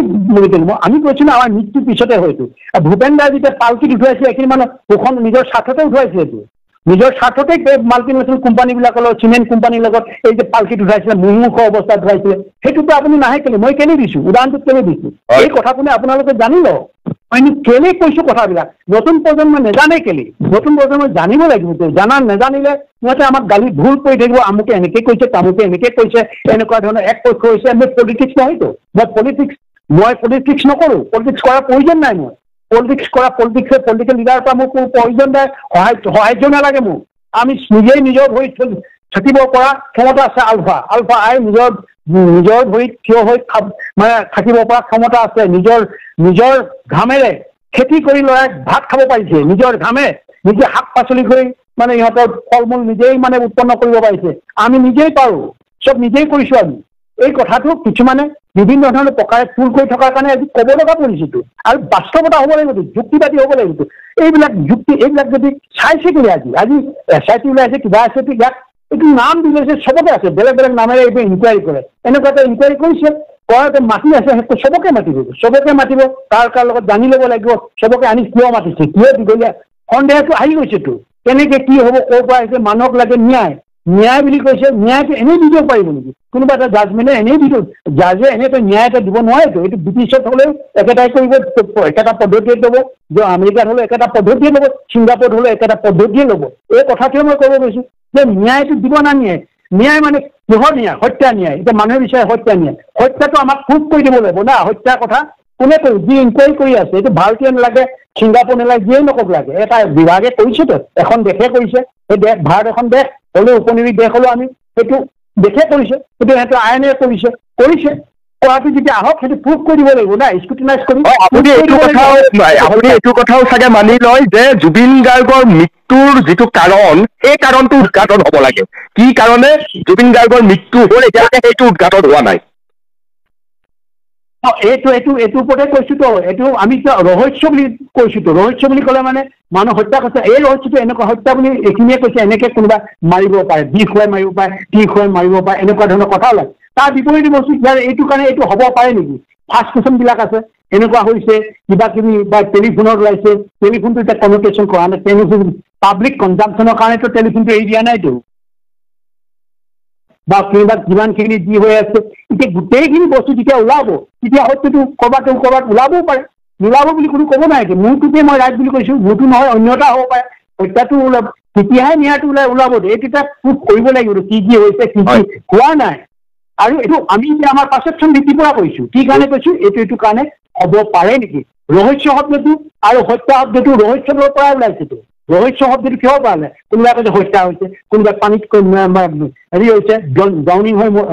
মৃত্যুবৰণ কৰিছে কোনোবাই বিষ খুৱাই কৰিছে এইটো ৰহস্য মানে ৰহস্যতে ঘেৰাই আছেনে নাই আৰু মই ৰহস্য আৰু হত্যাৰ মাজত হত্যা শব্দটো ক'ৰ পায় ৰহস্যৰ পৰাই হত্যাটোৰ পৰাহে ৰহস্য ঘটিছে এতিয়া দুটাৰ লগত দুটা কথা আহিবতো ইয়াতে কোনো বিপৰীত ধৰ্ম নহয় মোৰ শেষ প্ৰশ্ন পৰেশ বৰুৱা মহাশয় মোৰ শেষ প্ৰশ্ন আপুনি কৈছেই যে 90 দশকৰ পৰা জুবিন গাৰ্গৰ সৈতে আপুনি সম্পৰ্ক ৰাখিছে আনকি আপুনি এই কথাও কৈছে জুবিন গাৰ্গে বহু সময়ত কৈছে যে আপুনি ফোন কৰা নাই সেইকাৰণে মই উৎপাত কৰিছো কিয় আপুনি বহুদিন ধৰি ফোন পোৱা নাই ইয়াৰ পৰা আমি বুজো যে জুবিন গাৰ্গৰ সৈতে আপোনাৰ যিটো সম্পৰ্ক ইয়াত আবেগো আছে বাস্তৱো আছে আৰু আপুনি আপোনাৰ ভাইক শুদ্ধ কৰিবলৈ কৰা এটা চেষ্টাও তাৰ লগত আছে মই সেই কথা স্বীকাৰ কৰি লৈছো আৰু ইমানখিনি সম্পৰ্ক থকাৰ পিছত এই কথা নিশ্চয় আপুনি মানি লয় যে জুবিন গাৰ্গক সৰলতাৰ সুযোগ লৈ কিছু কাষৰ মানুহে কৰিছে নহয় এতিয়া কথাটো এতিয়া আপুনি কি কয় মই যে এতিয়া কৈছো নে গৰিমা গাৰ্গে ছিংগাপুৰৰ ভিছা নাপালে সেইটোতো মোৰ বিশ্বাস নহয়তো মোৰ বিশ্বাস হ'ব নেকি মই ছিংগাপুৰৰ ভিছা নাজানো নেকি মইতো আজিহে কিছুমান মইতো 90 দশকতে মই ছিংগাপুৰৰ ভিছা কেনেকে ল'ব লাগে 90 দশকতে মই ছিংগাপুৰৰ আইনৰ লগতো ফেচ কৰিছোতো আইনৰ লগতো ফেচ কৰিছো ছিংগাপুৰৰ আইন 90 দশকতে মই এতিয়া কনভাৰ্চেশ্যন কৰিব ফেচ কৰিছো মানে কোনো তাত ক্ৰাইমো নহয় কিছুমান কথা জনা বা কিছুমান কোনোবাই কিবা অন্য দেশৰ মানুহ কিবা দেশৰ মানুহ হয়তো কোনোবাই ইণ্ডিয়াই দিব পাৰে তেনেকুৱা ধৰণৰ সোধ পোছ কৰাও পাইছো কিন্তু আমি আইনবিলাক জানিছো কি সুন্দৰ ব্যৱহাৰ কৰে কেনেকৈ আমাক মানে হেৰি কৰে হয়তো ভেলিড ডকুমেণ্ট দেখায় এইটো মোৰ ভেলিড ডকুমেণ্ট একো নহয় যায় মই জেনুইন বাংলাদেশী এনেকুৱা ধৰণৰ মই পাইছো ন ছিংগাপুৰতো মই 90 দশকতে মই এইবিলাক পাইছিলো পোৱাৰ কাৰণেতো মই কৈছো মই জানো জনাৰ বিষয়টোহে মই কৈছো আৰু এই কথাবিলাক ওলাওঁতে তন্নতন্নকৈ জানিবৰ কাৰণে অপেক্ষা কৰিব লাগে অধীৰ আগ্ৰহ আছে কিন্তু ইয়াৰ কাৰণে অপেক্ষা কৰিব লাগিব অপেক্ষা কৰিলেই ইয়াতো দূৰ কৰিব আৰু এতিয়া কিছুমানে কৈছে যে এইটো হত্যা বা টেণ্ডেঞ্চি বা আত্মহত্যা এইটো হ'ব পাৰে নেকি বা এনেকুৱা ধৰণৰ কৈছে 3 দিনৰ আগতে বহু কাজিয়া হৈছে বুলি কৈছে এতিয়া নামবিলাক যদি মোক যদি হয় নামবিলাক বা কৰিব বিচৰা নাই আৰু যিবিলাকৰ যিবিলাক সূত্ৰ একদম বিশ্বস্ত সূত্ৰ যিবিলাকে একদম চব জানে গোটেই তলানলা ভিতৰে বাহিৰে চব তলানলা জানে যিবিলাকৰ প্ৰায় কিছুমান বা এনেকুৱা ধৰণৰ মেছেজ গৈছে আদান প্ৰদান কৰিছে সিহঁতৰ ঘৰৰ ভিতৰতে এই ঘৰবিলাকতো জানে নহ'লে এইবিলাক কথা কিয় মাতিব যায় যে ফাইনেন্সিয়েল কৰাপশ্যন কি হৈছে কি নাই সিহঁতে জানিব ঘৰৰ মানুহে জানিব এইবিলাক আমাক জানিবৰ কাৰণে দিছিল আমাক জানিবৰ কাৰণে দিয়া নাই একোৱে দিয়া নাই এইটো এতিয়া মানুহৰ যিমানে এইবিলাক সৰলীকৰণ হ'ব যে এইটো হয় ৰহস্যটো এনেকুৱা যদি সিহঁতে ৰাষ্ট্ৰপক্ষ বা ভাৰতীয় আইনত এইটো মানা আছে দিবলৈ এইটো অকল এজন পৰিয়ালৰ বাহিৰেহে জানিব এতিয়া পৰিয়ালে ক'ব নকৰে নিজৰ সহধমনীয়ে ক'ব নকৰে এইবিলাক কথাটো আহি পৰিছে সেইকাৰণে মানুহৰ বেছি যে ৰহস্য ঘনীভূত হৈছে চিধা হোৱা নাই আৰু সাক্ষী পাতি এইটোতো ৰাইজক ক'ত আহিবলৈ দিয়া ৰাইজে কোনো এটা সাংবাদিকক কোনো এটা সাক্ষী যে ভালকে আধা ঘণ্টা এইবিলাক সাক্ষীয়ে নহয় যিবিলাক স্পট আছে সিহঁতৰ ভাষ্যটো ল'বলৈ দিয়া নাইতো সিহঁতে এভইড কৰিছে দিয়া নাই এইবিলাকৰ মানুহ সেইকাৰণে ৰহস্য বেছি ঘনীভূত হৈ আছে কিন্তু আমাৰ পাৰচেপশ্যন ভিত্তিত ওলাই আহিব আমাক মানুহে সুধিছে যে আমাৰ কথাটো এইটো আৰু জুবিনৰ কথাটো হৈছে জুবিনে অনুৰাগী কৰিছে যে অকল সিহঁতে ভাল পায় সিহঁতে এই কৰা নাই মই কেলে কৈছো জুবিনৰ এই ঘটনাটোনো মই কিয় এই যে আমাৰ শিল্পীসকলৰ গায়কসকলৰ মহান গায়কসকলৰ পৃথিৱীৰ বিখ্যাত ভূপেন্দ্ৰৰ কথা মই কেলে কৈ আহিছো বিপিনৰ কথা পাপনৰ কথা পাপনটো মামুলি নহয়তো পাপনটো লেখিলোপা গায়ক নহয়তো পৃথিৱীৰ চৌদিশে পাপনৰ মানে গানেৰে একদম বিভিন্ন দেশত তাৰ গান মানে উপভোগ কৰে মানুহে কৰে উপভোগ তাৰ বিষয়টো মই কৈছো এই কথাটো মোৰ লগত কোনোবাই চেলেঞ্জ কৰিব পাৰিব নেকি পাপন দিয়া আছে এই যে আজি যিসকলে কৈছে সংগীত মানে আমাৰ যিসকল মানে এই জুবিনৰ লগত থাকি যায় সিহঁতে যে অতি মানে জুবিনক ভাল পোৱা এনেকুৱা দেখাবলৈ বিচাৰিছে বিভিন্ন ধৰণৰ শব্দ প্ৰয়োগ কৰিছে বিভিন্ন ধৰণৰ টুল কৰিব লৈছে অশ্লীল ভাষা এইবিলাক প্ৰয়োগ কৰিছে আচল কথাটো জানিব আচল কথা নাজানিলে কিন্তু মানুহে ভুল বুজি গৈছে সেইকাৰণে আপোনালোকো এই গোটেই বস্তুটো বা কাটি নহয় ইয়াত মই যি কৈছো আপুনি সময় ল'লে পাঠটো পঠাব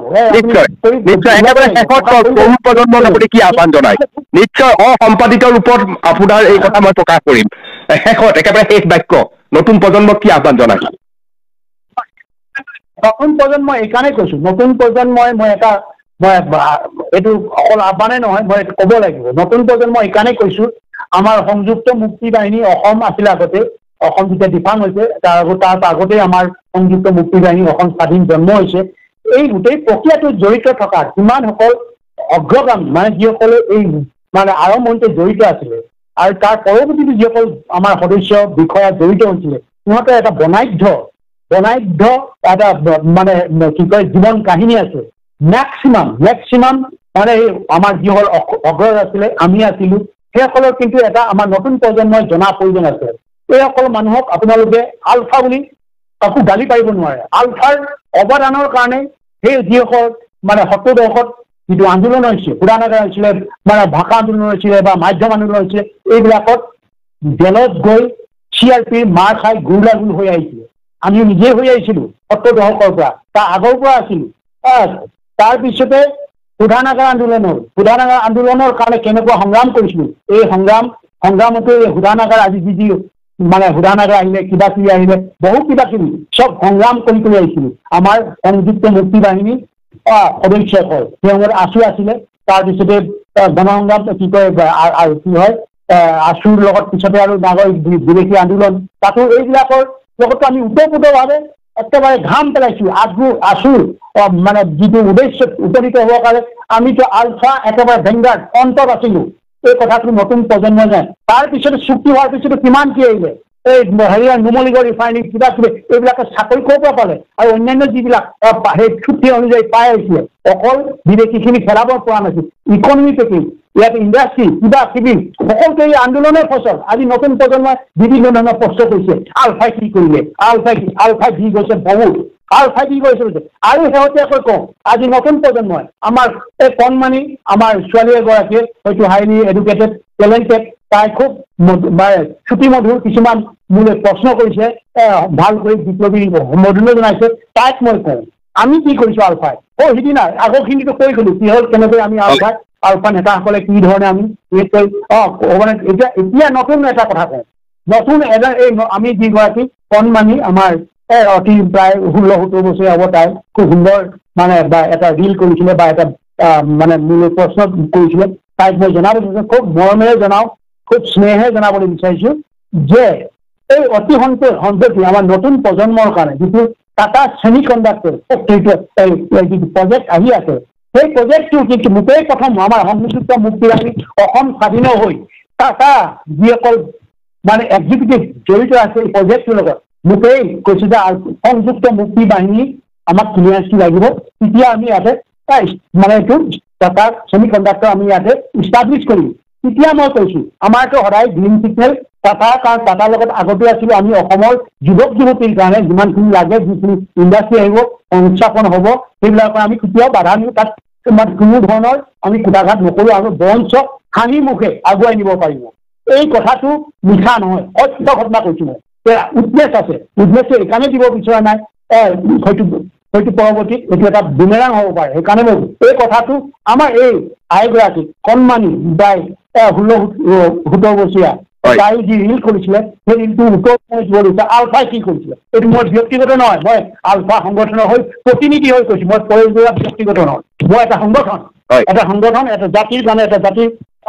বহুত ভৱিষ্যত মানে নতুন প্ৰজন্মৰ কাৰণে আমি অহৰহ আমাৰ ল'ৰাই আমি কষ্ট কৰি গৈছো ল'ৰাইটো জীৱন দি গৈছে সৈনিকসকলে প্ৰতিনিয়ত জীৱন দি গৈছে সেইকাৰণে আলফাক সুস্থ কৰি আচলতে তল নকৰিবৰ কাৰণে মই আহ্বান জনাইছো যিসকল বিভিন্ন ৰাজনীতি দলত থাকি আমাক তুল কৰিবলৈ চেষ্টা নকৰিব কোনো ৰাজনীতি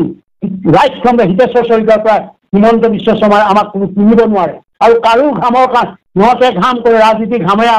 আমাৰ সংগঠন নচলে আমাৰ নিজৰ কৰ্মদক্ষতাৰ ওপৰত আমাৰ ল'ৰাই নিজৰ ভৰিৰ ওপৰত আমাৰ সৈনিকে নিজৰ ভৰিৰ ওপৰত আমি চলাবৰ পৰা আজি 45টা বছৰ আমি সক্ষম হৈছো আৰু যদি 45টা বছৰ আমি স্বাধীনতাৰ কাৰণে যদি আমি হেৰি কৰিব লাগে তাকো আমি কৰিম কিন্তু শেষত আমি জুবিনৰ কাৰণে যি কথা কৈছো জুবিনৰ ওপৰত জুবিনকটো আৰু আগুৱাই যাবলৈ হ'লে জুবিনৰ দৰে মানে অপৰিপক্ক বয়সত প্ৰতিভাৱান এজন শিল্পীক বা গায়কক আমি হেৰুৱালো সেইটো আমাৰ বেদনা সকলোৰে ৰৈ গৈছে কিন্তু ভৱিষ্যতলৈ জুবিনককৈ আৰু নতুন চামৰ পৰা ওলাই আহিব লাগিব ওলাই আহি জুবিনৰ অনুপ্ৰেৰণাই আৰু কিছু সৃষ্টি কৰিব লাগিব সেই হয়তো পৃথিৱীৰ চৌকোণে সিহঁতৰ সৃষ্টিবিলাক নতুন প্ৰজন্মৰ সৃষ্টি যাতে বিৰতি পায় সেইটোহে ল'ব লাগে আৰু সেইটো কাৰণে মই কৈছো মই যে নিচা জাতীয় বস্তু খাব নালাগে মদ ভাং পানী গ্ৰাজুৱেল বস্তু এইবিলাক খাব নালাগে, উচ্ছৃংখল হ'ব নালাগে। উচ্ছৃংখল নহয় যদি শৃংখলাবদ্ধভাৱে আগুৱাই যায় আমাৰ যুৱ প্ৰজন্মে বহু দূৰ আগুৱাই যাব। অসমৰ মানে এই যিটো সাংস্কৃতিক পথাৰখন আৰু বহু দূৰ আগুৱাই লৈ যায়। ইয়াতে হাজাৰ হাজাৰ ভূপেন দা জড়িত জন্ম হ'ব, হাজাৰ হাজাৰ জুবিন মানে জন্ম হ'ব। এইটো টাৰ্গেট হ'ব লাগে। এইটো নহয় যে মদৰ কথা ক'লেই জাঙুৰ খাই উঠাটো ভাল কথা নহয়। এটা কাৰোবাৰ এটা বদ অভ্যাসৰ কাৰণে কোনোবা যদি পতিত হয় আৰু নিজেও পতিত হয়, সেই বদ অভ্যাসটো আমি প্ৰমোটেশ্যন কৰাটো বেয়া কথা নহয়তো। সেইটো শিক্ষাই লৈছোঁ আমি, তাক অপমান কৰা নাইতো। তাৰ শিল্পী যি সৃষ্টি কৰিছে মানে আমাৰ কি কয় সাংস্কৃতিক পথাৰখনত যি সৃষ্টি কৰি গৈছে সেই অৱদানটোক আমি অৱদান কৰা নাই। কিন্তু যিটো কাৰণে নিজেই পতিত হৈছে, নিজে পতিত হোৱাটো আৰু যাতে সেই পতিত একে চিষ্টেমত একেই দুখৰ কাৰণে আমাৰ আগন্তুক আহিব লগা নতুন প্ৰজন্মৰ পৰা মানে সম্ভাৱ্য যিবিলাক প্ৰতিভাৱান শিল্পী হওক গায়ক হওক ওলাই আহিলে আকৌ আঠবাটতে যাতে মৃত্যুবৰণ কৰিব নালাগে, তাৰ কাৰণে এই মই নতুন প্ৰজন্মক আকৌ এবাৰ আহ্বান কৰিছোঁ, আপোনালোকে মদ নাখাব, ভাং নাখাব, ধপাত নাখাব, উচ্ছৃংখল জীৱন যাপন নকৰিব। নিশ্চয় তেতিয়াহ'লে আপোনালোকে এটা সুন্দৰ এখন অসম আপোনালোকৰ দিনত আপোনালোকে গঢ়ি যাব পাৰিব। আমি মানুহ আমি আছোঁ তেজ বেমাৰী কৰা মানুহ, আমি কিমান দিন থাকিম? আমি কথাখিনিয়ে কৈ গৈছোঁ। ভৱিষ্যতলৈ এই কথাখিনি আপোনালোকে মানে নিজে ভাল ধৰণে উপলব্ধি কৰি এটা প্ৰতিজনে যদি জীৱন সুন্দৰ হয়, অসমটো অট'মেটিকেলি সুন্দৰ হ'ব। আৰু এইটোৱে মই কামনা কৰিছোঁ। আৰু সকলোৱে মোৰ শুভকামনা থাকিল, শুভ আশীৰ্বাদ থাকিল। বহুত বহুত ধন্যবাদ পৰেশ বৰুৱা মহাশয়। এই মুহূৰ্তত ফোনত মোৰ সৈতে সংযুক্ত হৈছে আলফা স্বাধীনৰ সেনাধ্যক্ষ পৰেশ বৰুৱা মহাশয়। পিপুলছ টিভিলৈ স্বাগতম জনাইছোঁ পৰেশ বৰুৱা মহাশয়। আপুনি কেইবাটাও মতামত ইতিমধ্যে ফোন বাৰ্তালাপত বহু সাংবাদিকক দিছে। আজি ময়ো এই সম্পৰ্কে আপোনাৰ সৈতে কথা পাতিব বিচাৰোঁ। আৰু মোৰ প্ৰথম প্ৰশ্নটো যিটো বিষয় সমগ্ৰ অসমত এতিয়া সবাতোকৈ চৰ্চিত বিষয় হৈছে, সেয়া হৈছে এটা শব্দ আত্মহত্যা। পৰেশ বৰুৱা মহাশয়, আমি সকলোৱে অসমৰ বেছিভাগ মানুহে জানো যে জুবিন গাৰ্গ হৈছে সাংঘাতিকভাৱে পজিটিভ এনাৰ্জি থকা এজন মানুহ। সদায় আনক উৎসাহিত কৰি আহে, সদায় আনক আগবাঢ়ি যাবৰ কাৰণে এটা মহৌষধৰ দৰে কাম কৰে জুবিন গাৰ্গে। সেই জুবিন গাৰ্গৰ লগত আত্মহত্যা শব্দটো সংযোজন হ'ব লগা এটা পৰিৱেশ নাহে বুলিয়েই আমি প্ৰায় সকলোৱে বুজো, উপলব্ধি কৰোঁ। আপুনি কি পৰিৱেশ পৰিস্থিতিত জুবিন গাৰ্গৰ ক্ষেত্ৰত এই শব্দটো ব্যৱহাৰ কৰিলে মহাশয়? প্ৰথম কথা, এতিয়া আমাৰ মানে আপোনাৰ প্ৰশ্নটো উত্তৰ দিয়াৰ আগতে আৰু কিছুমান মই কথা কৈ লাগিব। সেইটো অনুষাংগিক নহয়, প্ৰাসংগিক কথা কিছুমান কৈ ল'ব লাগিব, তাৰপিছতে আপোনাৰ প্ৰশ্নটোলৈ আহিম। আৰু এইবোৰ জুবিনৰ যিটো বিতৰ্কিত মানে মৃত্যুৰ ওপৰত বিভিন্নভাৱে মন্তব্য কৰি আছে। আমি এইবিলাক চাই আছিলোঁ, প্ৰায় এমাহমান চাইছোঁ। এমাহৰ পিছত মই ক'বলৈ বাধ্য হৈছোঁ। বিভিন্ন ধৰণৰ আমালৈ প্ৰক্ষেপ কৰি বিশেষকৈ মোলৈ প্ৰক্ষেপ কৰিছিলে সংগঠনৰ মুৰব্বী, যেতিয়া মোলৈ প্ৰক্ষেপ কৰাটো স্বাভাৱিক, আৰু সেইকাৰণে মই ৰেচপণ্ড কৰি গৈ আছোঁ। আৰু সেইকাৰণে কিছু কথা ক'ব লাগিব। মই আগতে এই অতি সম্প্ৰতি মানে এইকেইদিন দেখিছোঁ যিধৰণে বিভিন্ন ধৰণৰ ফেচবুকে হওক অন্যান্য বিভিন্ন মাধ্যমত যিধৰণে প্ৰতিক্ৰিয়া প্ৰকাশ কৰিছে মই দিয়া বক্তব্যবিলাকৰ ওপৰত। কিন্তু এইকাৰণে মই ক'বলৈ বিচাৰোঁ, প্ৰথম নতুন প্ৰজন্মক কওঁ, নতুন প্ৰজন্মক মই দুটামান কথা কৈ লওঁ, ক'লেহে বুজিব। মই কোনো শিল্পী বা গায়কৰ বিৰুদ্ধত নহয়। মই কোনো শিল্পীৰ যেতিয়া দুৰ্দশা অৱস্থা হয়, যেতিয়া শিল্পী পতিত হোৱা অৱস্থা দেখোঁ, মই তাক সাহসেৰে মাত মাতোঁ। হয়তো অসমৰ আমাৰ যিসকল উঠি অহা চামে সেইখিনি বুজিছে নাই নাজানো। আমাৰ যিসকল সমাজত বয়োজ্যেষ্ঠ আছে, বুদ্ধিজীৱী আছে, শিক্ষাম আছে বা অন্যান্য বিভিন্ন পেছাজীৱীৰ লগত জড়িত আছে, তেখেতসকলে কি ধৰণে মাতিছে আৰু মই কি ধৰণে মাতিছিলোঁ আমাৰ নতুন প্ৰজন্মই কিন্তু জনাৰ প্ৰয়োজন আছে। সেইকাৰণে মই কৈছোঁ আপোনাৰ মেইন প্ৰশ্নলৈ যোৱাৰ আগতে মই এইখিনি কথা কৈ ল'ব লাগিব, কিয় কাৰণে আমাৰ নতুন প্ৰজন্মই জনাৰ অতিকৈ প্ৰয়োজন আছে। মই কৈছোঁ যে শিল্পীৰ বিৰুদ্ধে নহয়, গায়কসকলৰ বিৰুদ্ধে নহয়, আমাৰ সংস্কৃতি পথাৰখনৰ বিৰুদ্ধে নহয়। সংস্কৃতিৰ পথাৰখনৰ মই কিন্তু যেতিয়া বিগতীয়া হ'বলৈ যায় বিভিন্ন ধৰণৰ কথাৰে মানে বজাৰ বা আমাৰ সমাজত ওলাই, তেতিয়াহে মই তাত প্ৰতিবাদ কৰোঁ। আৰু এই কথাটো প্ৰথম মই আহোঁ আমাৰ স্বনামধন্য যিজন নেকি জীৱিত কালতেই গোটেই বিশ্বজুৰি তেখেতৰ মানে সংগীতেৰে তেখেতৰ মানে যিবিলাক আমাৰ মানে ভূপেন দাৰ কথা ক'বই লাগিব। তেখেত পৃথিৱীৰ দিনা এজন পৃথিৱীৰ বিখ্যাত প্ৰথম জীৱিত কালতে পৃথিৱীৰ বিখ্যাত ইংলেণ্ডৰ ৰয়েল হলত মুক্তি সংগঠনৰ বাংলাদেশৰ মুক্তিৰ যি গান গাইছিলে তাতে গোটেই মানে বিশ্বৰ বিয়পি গৈছিলে এই কথাটো সকলোৱে জানে ৰাছিয়াত মস্কোত যি ধৰণে সংগীত পৰিৱেশন কৰি দিছিলে আৰু বিভিন্ন প্ৰান্তত যি ধৰণে তেখেতে মানে সংগীত পৰিৱেশন কৰি অসমলৈ গৌৰৱ কণাইছিলে তেতিয়াই অসমক চিনি পায় তেতিয়াই অসম প্ৰসিদ্ধ অসমৰ অকল সংগীতেই নহয় অসমৰ চাহে পৃথিৱীৰ বিখ্যাত পৃথিৱীৰ যিকোনো প্ৰান্তলৈ গ'লে অসমৰ চাহ বুলি সকলোৱে জানে যিবিলাক ঘূৰিছে বিদেশ ঘূৰিছে আছাম টি বুলি ক'লে পপুলাৰ অসমৰ নামটো তেতিয়াৰ পৰাই পৰে লাচিত বৰফুকনৰ নাম আজি লাচিত বৰফুকন দেশে বিদেশে লাচিত বৰফুকনৰ যিটো নৌবিদ্যা আজি বহু দেশৰ মানুহে দৈনিকে তাক অধ্যয়ন কৰে সেইটো আজি অসমখন আজিয়ে নহয় এজন ব্যক্তিৰ কাৰণে অসম মানে পৰিচিত নহয় এটা মাইকী মোগলক পৰাভূত কেনেকৈ কৰিলে সামান্য এখন সাধাৰণ এটা অসমীয়া সৈন্যই কেনেকৈ মাইকী মোগলক পৰাস্ত কৰিলে এই কথাটো গোটেই পৃথিৱীতেই আছে কিন্তু পৃথিৱীৰ বুৰঞ্জীতে কয় পৃথিৱীৰ বুৰঞ্জীবিদে ইয়াত ৰিচাৰ্চ কৰি আছে এই কথাটো জনা আজি নতুন প্ৰজন্মই জনা প্ৰয়োজন আছে অকল সংগীতৰ দিশতে নহয় সংগীতৰ দিশতে অকল যে মানে জুবিনেই কৈছে সেই কথাটো নহয় ইয়াৰ আগতে আমাৰ ভূপেন দাই গোটেই পৃথিৱীৰ যিবিলাক য'ত গাব লাগে য'ত গাই আমাৰ অসমৰ খ্যাতি অৰ্জন কৰিছিলে সেইটো আজি নতুন প্ৰজন্মই পাহৰি গৈছে সেইকাৰণে মই বুজাই আমি এই কথাখিনি নতুন প্ৰজন্মৰ কাৰণে মই মেলি দিছোঁ আৰু দ্বিতীয়তে হ'ল যিজন মহান ব্যক্তি মহান গায়ক মহান শিল্পী সেইজনৰ সান্নিধ্য আমি পাইছোঁ একেবাৰে মৃত্যু আগমুহূৰ্তলৈকে পাইছোঁ তেখেতকো আমি কিছু কথা কৈছিলোঁ তেখেতক মই কি কথা কৈছিলোঁ আজি প্ৰথম তেখেতকে মই দি লওঁ তেখেতক কৈছিলোঁ তেখেতে যেতিয়া ইলেকশ্যন খেলিবলৈ লৈছিলে একেবাৰে জীৱনৰ অন্তিম সময়ত কেইজনমান ব্যক্তি বুলি নকওঁ যিসকলে সন্ত্ৰাসবাদী কি কয় হেৰিয়ৰ লগত গুপ্তঘাতকৰ লগত জড়িত আছিলে সেই ব্যক্তিজনে নিজৰ স্বাৰ্থত দিল্লীত ঠিকা ঠুকুৰি ল'বৰ কাৰণে ভূপেন দাক ইলেকশ্যনত নমাবলৈ লৈ আহিলে যেতিয়া ইলেকশ্যনৰ নমিনেশ্যন দিলে সেই একেদিনাখনেই মই কিন্তু তেখেত চাদত বহি আছিলে 3মহলীয়া নে 4মহলীয়া বিল্ডিং হ'ব পাৰোঁ যুগল কিছু মহন্তই বহুৱাই থৈছিলোঁ ওপৰত বহি থাকোঁতে মই ফোন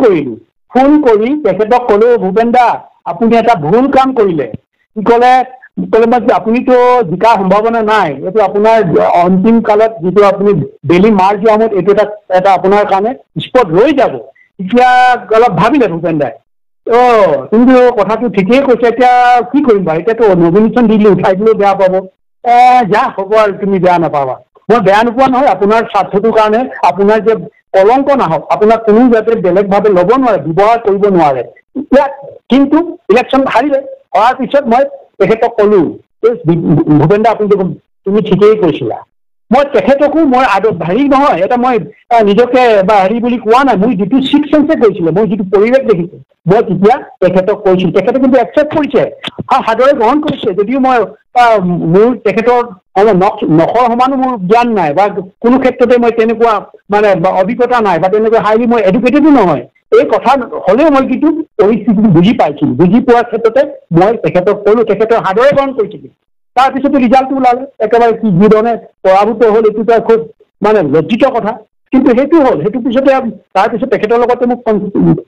সঘনাই যোগাযোগ হৈছিলে গানৰ ক্ষেত্ৰত বা অন্যান্য ক্ষেত্ৰত কি কৰিলে ভাল হ'ব কেনেকৈ কৰিব লাষ্টৰ একেবাৰে শেষ পৰ্যায়লৈকে মই কথা পাতিছোঁ তেখেতৰ লগত সেই সময়তে আপোনালোকে সকলোৱে জানে যে এখিনি অসাধু আৰু ভূপেন দাৰ একদম মানে ভূপেন দাৰ ভক্ত কেনেকুৱা ভক্ত আমি নাজানো কিন্তু তেখেত ৰুগীয়া হৈ আছিলে আমি ষ্টাৰ চিমেণ্ট আৰু পাৰ্কাৰ কোন চিমেণ্টৰ পালকিত উঠাই ইমান মানে তেখেতৰ কৰুণ দৃষ্টিৰে চাইছে মানে মানুহলৈ যেতিয়া পালকি উঠাই লৈ গৈছে তেখেতৰ অসুস্থ হৈ চকুকেইটাত যে মানে জলক তলক কৰিছে তেখেতৰ স্বাস্থ্যটো যে আমি অনুভৱ কৰিছিলোঁ তেখেত যে ৰুগীয়া হৈ কোনোবাই নিজৰ স্বাৰ্থত পালকিত উঠুৱাই দিছে উঠুৱাই এতিয়া শ্বুটিং কৰি আছে শ্বুটিং কৰা শেষ হোৱাৰ পিছতে মই ক'লোঁ নাম নকওঁ ক'লোঁ আপোনালোকে কিয় কৰিছে এইটো ক'লে যে ভূপেন দাই এনেকুৱা তেনেকুৱা একদম ফাইনেন্সিয়েলি এনেকুৱা অৰ্থনৈতিকভাৱে জুলাই গৈছে আমাৰ উপায় নাই ভূপেন দাক ট্ৰিটমেণ্ট দিবৰ কাৰণে আমি এইটো কৰিলোঁ গতিকে জনগণক আহ্বান এটা কৰিব লাগিছিলে আমাকো ক'ব লাগিছিলে আমি ক'ৰ পৰা হ'লেও কিবা কৰি হ'লেও তেখেতৰ কাৰণে কিবা এটা কৰিলোঁ এতিয়া আপুনি কিন্তু বৰ ভুল কাম কৰিলে আকৌ মই সেইটো টিভিটো দিছোঁতো মই সেই কথাটো মই হেৰিতো কৈছোঁ বহু সাংবাদিকক কৈছোঁ কোনো ক'ৰবাত কিবা লিখিছিল আৰু মই নিজে ব্যক্তিগত যিবিলাকে কেৱল মহিলা আছিলে পুৰুষ আছিলে সৰ্বান্ত পৰিয়ালে সকলোকো কৈছো আপোনালোকে কিয় কৰিলে এইটো এনেকুৱা এইটো বিভিন্ন ধৰণৰ যুক্তি নহয় এতিয়া হৈ গ'ল আৰু এইটো উপায় নাই এনেকুৱা কৰিব লগা কৰিব সেইটো হৈছে মই ভূপেন্দ্ৰৰ প্ৰথম ভূপেন্দ্ৰ এইটো এনেকুৱা আমাৰ অসমৰ মানুহে যেতিয়া শিল্পী জীয়াই থাকে জীৱিত হৈ থাকে সিহঁতক কিন্তু কেতিয়াও এই যে এনেকুৱা হলে এনেকুৱা ধৰণৰ হলে এই বিপদ হলে এনেকুৱা হ'ব পাৰে এই বিষয়ে গৈ আছে এনেকুৱা কৰিব নালাগে সেইটো আজিলৈকে কোনোৱে কোৱা নাছিলে মই ডাকি কম সেইটো আহিলে প্ৰথম তাৰপিছতে আমাৰ বিপিন চাওডাঙৰ কথা এটা বিপিন চাওডাঙৰ মানুহে এইকাৰণে যুৱ সংঘৰ এইকাৰণে কৈছো মই শিল্পীৰ বিৰুদ্ধত নহয় গায়কৰ বিৰুদ্ধত নহয় যিটো মই দেখিছো যিটো বিপদত হলে মই প্ৰথমে মাত মাতো এইটো বিপিন চাওডাঙৰ দেখিলো সেই সময়ত বিপিনে গান এটা লিখিলে যিটো সময়ত মানে গোটেই গানটো এখিনি বিৰুদ্ধ কৰিছে বিৰুদ্ধাচৰণ কৰিছে যে এই গানটোৰ কাৰণে কিয় বিপিনে কৰিলে গোটেই গাঁওবুঢ়া হওক VDP চব লগ লাগি তাৰ ওপৰত কেছ দিলে গোটেই হেঁচা মাৰিছে আনিবই লাগে প্ৰচেছন হ'ল ইফালৰ পৰা ইফালে বিপিনে ক'ৰবাত মানে বিভিন্ন ধৰণৰ সাকু লগাই মোলে খবৰ এটা পঠালে যে দাদা মোক ৰক্ষা কৰক মোক ৰক্ষা কৰক মোক চবেই একদম কৰিছে মই এতিয়া জেললৈ যাব লাগে কি কৰিব লাগে মই ক'লো ঠিক আছে চিন্তা কৰিব নালাগে তৈয়াৰটো কোনো ধৰণৰ সেই সংগীতৰ লগত যদি কাৰো কিবা ক্ষতি কৰিবলৈকে নহয় তেতিয়া মই প্ৰতিজন এতিয়া মুৰব্বীসকল VDP হওক গাঁওবুঢ়া হওক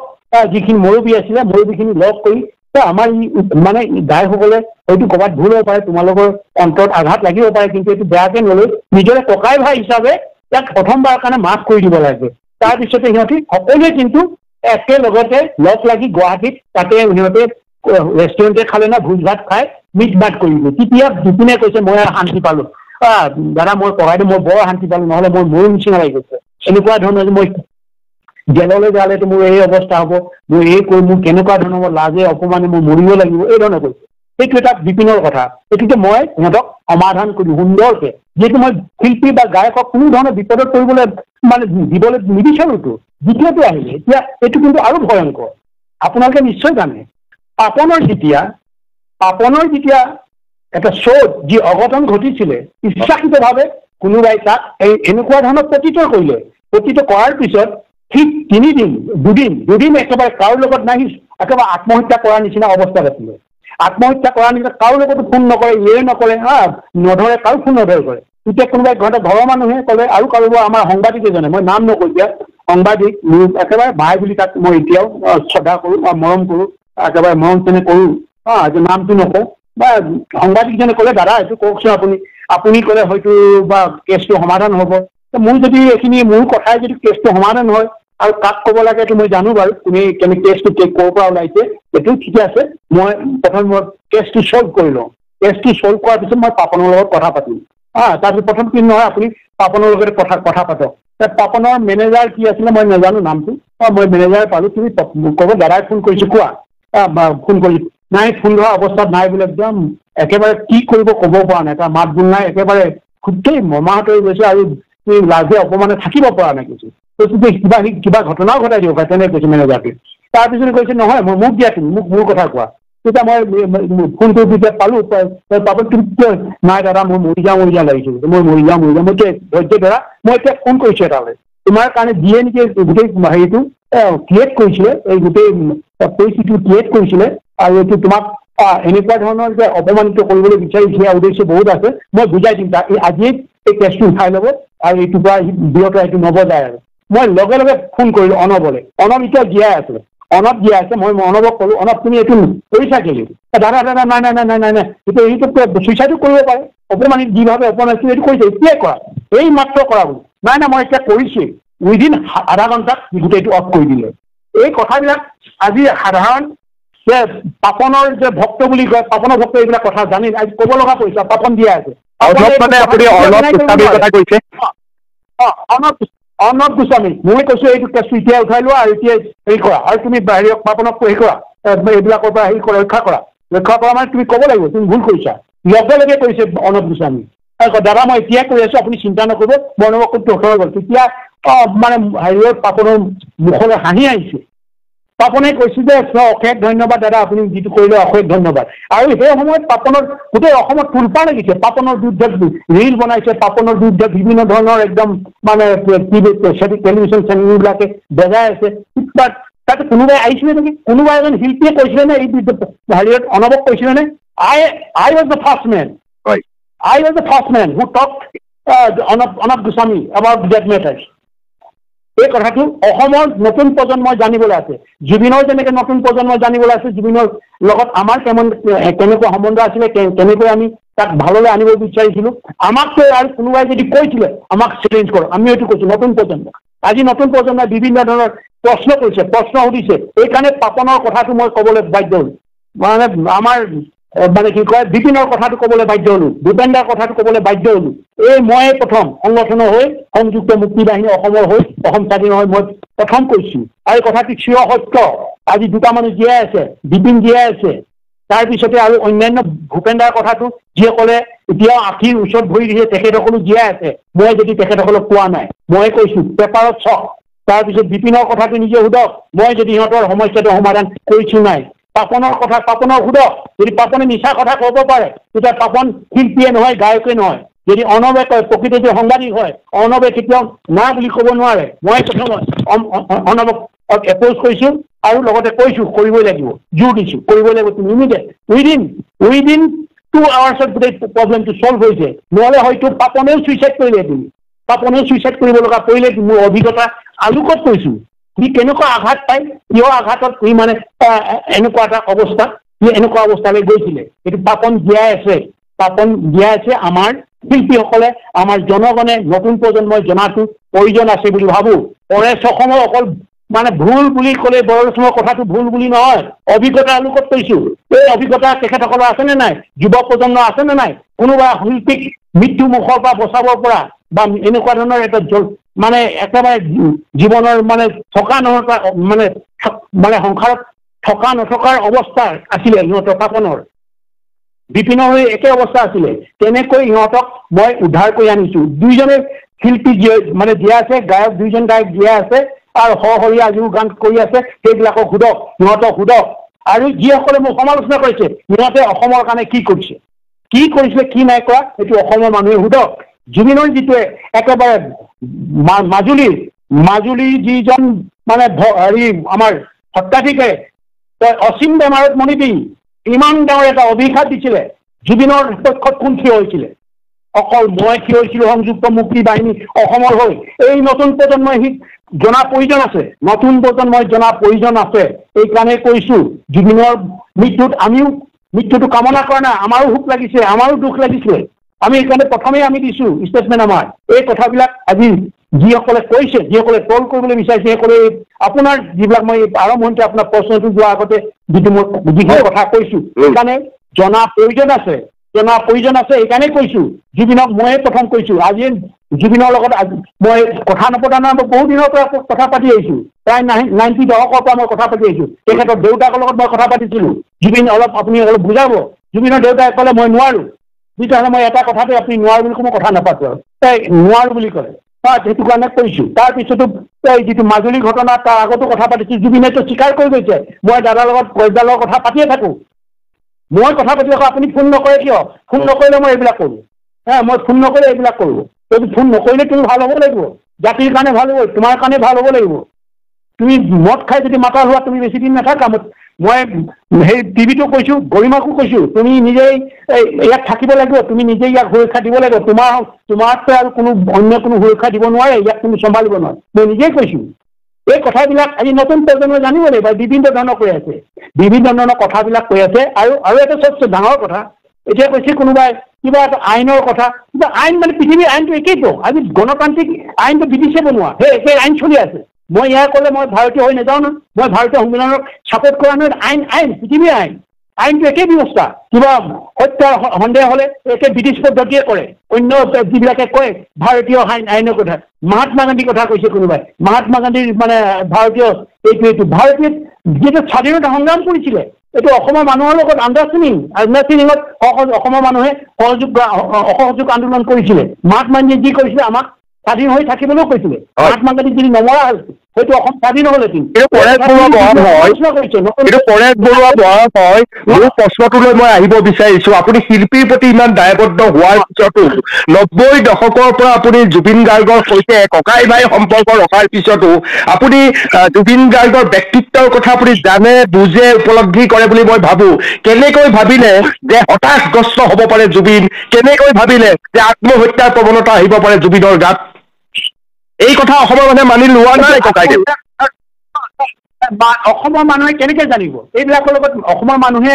কোনোবা দিন চৰ্চা কৰিছে নেকি? নিজৰ জীৱনটোৰ কথা জীৱন তেনেকুৱা সংঘাত পোৱাই নাইকিয়া নেকি? আমি যিমান সংঘাত পাইছো, আমাৰ জীৱনত যিমান সংঘাত পাইছো, আজি যিবিলাকে ট্ৰল কৰিছে, যিবিলাকে এটা একেবাৰে স্বচ্ছল অৱস্থা, যি ঘৰৰ পৰা যি বিচাৰিছে তাকেই পাইছে, সেইবিলাকে একো তেনেকুৱা ধৰণৰ পোৱা নাইতো সংঘাত। কিছুমান মানুহে সংঘাত এদিনতে পাব পাৰে, এদিনতে তেনেকুৱা আত্মঘাতী সিদ্ধান্ত ল'ব পাৰে। কোনোবা হয়তো এসপ্তাহত ল'ব পাৰে, কোনোবা হয়তো আমুকত ল'ব পাৰে। কিন্তু কিছুমান প্ৰশ্ন এনেকুৱা ধৰণৰ আহিছে যে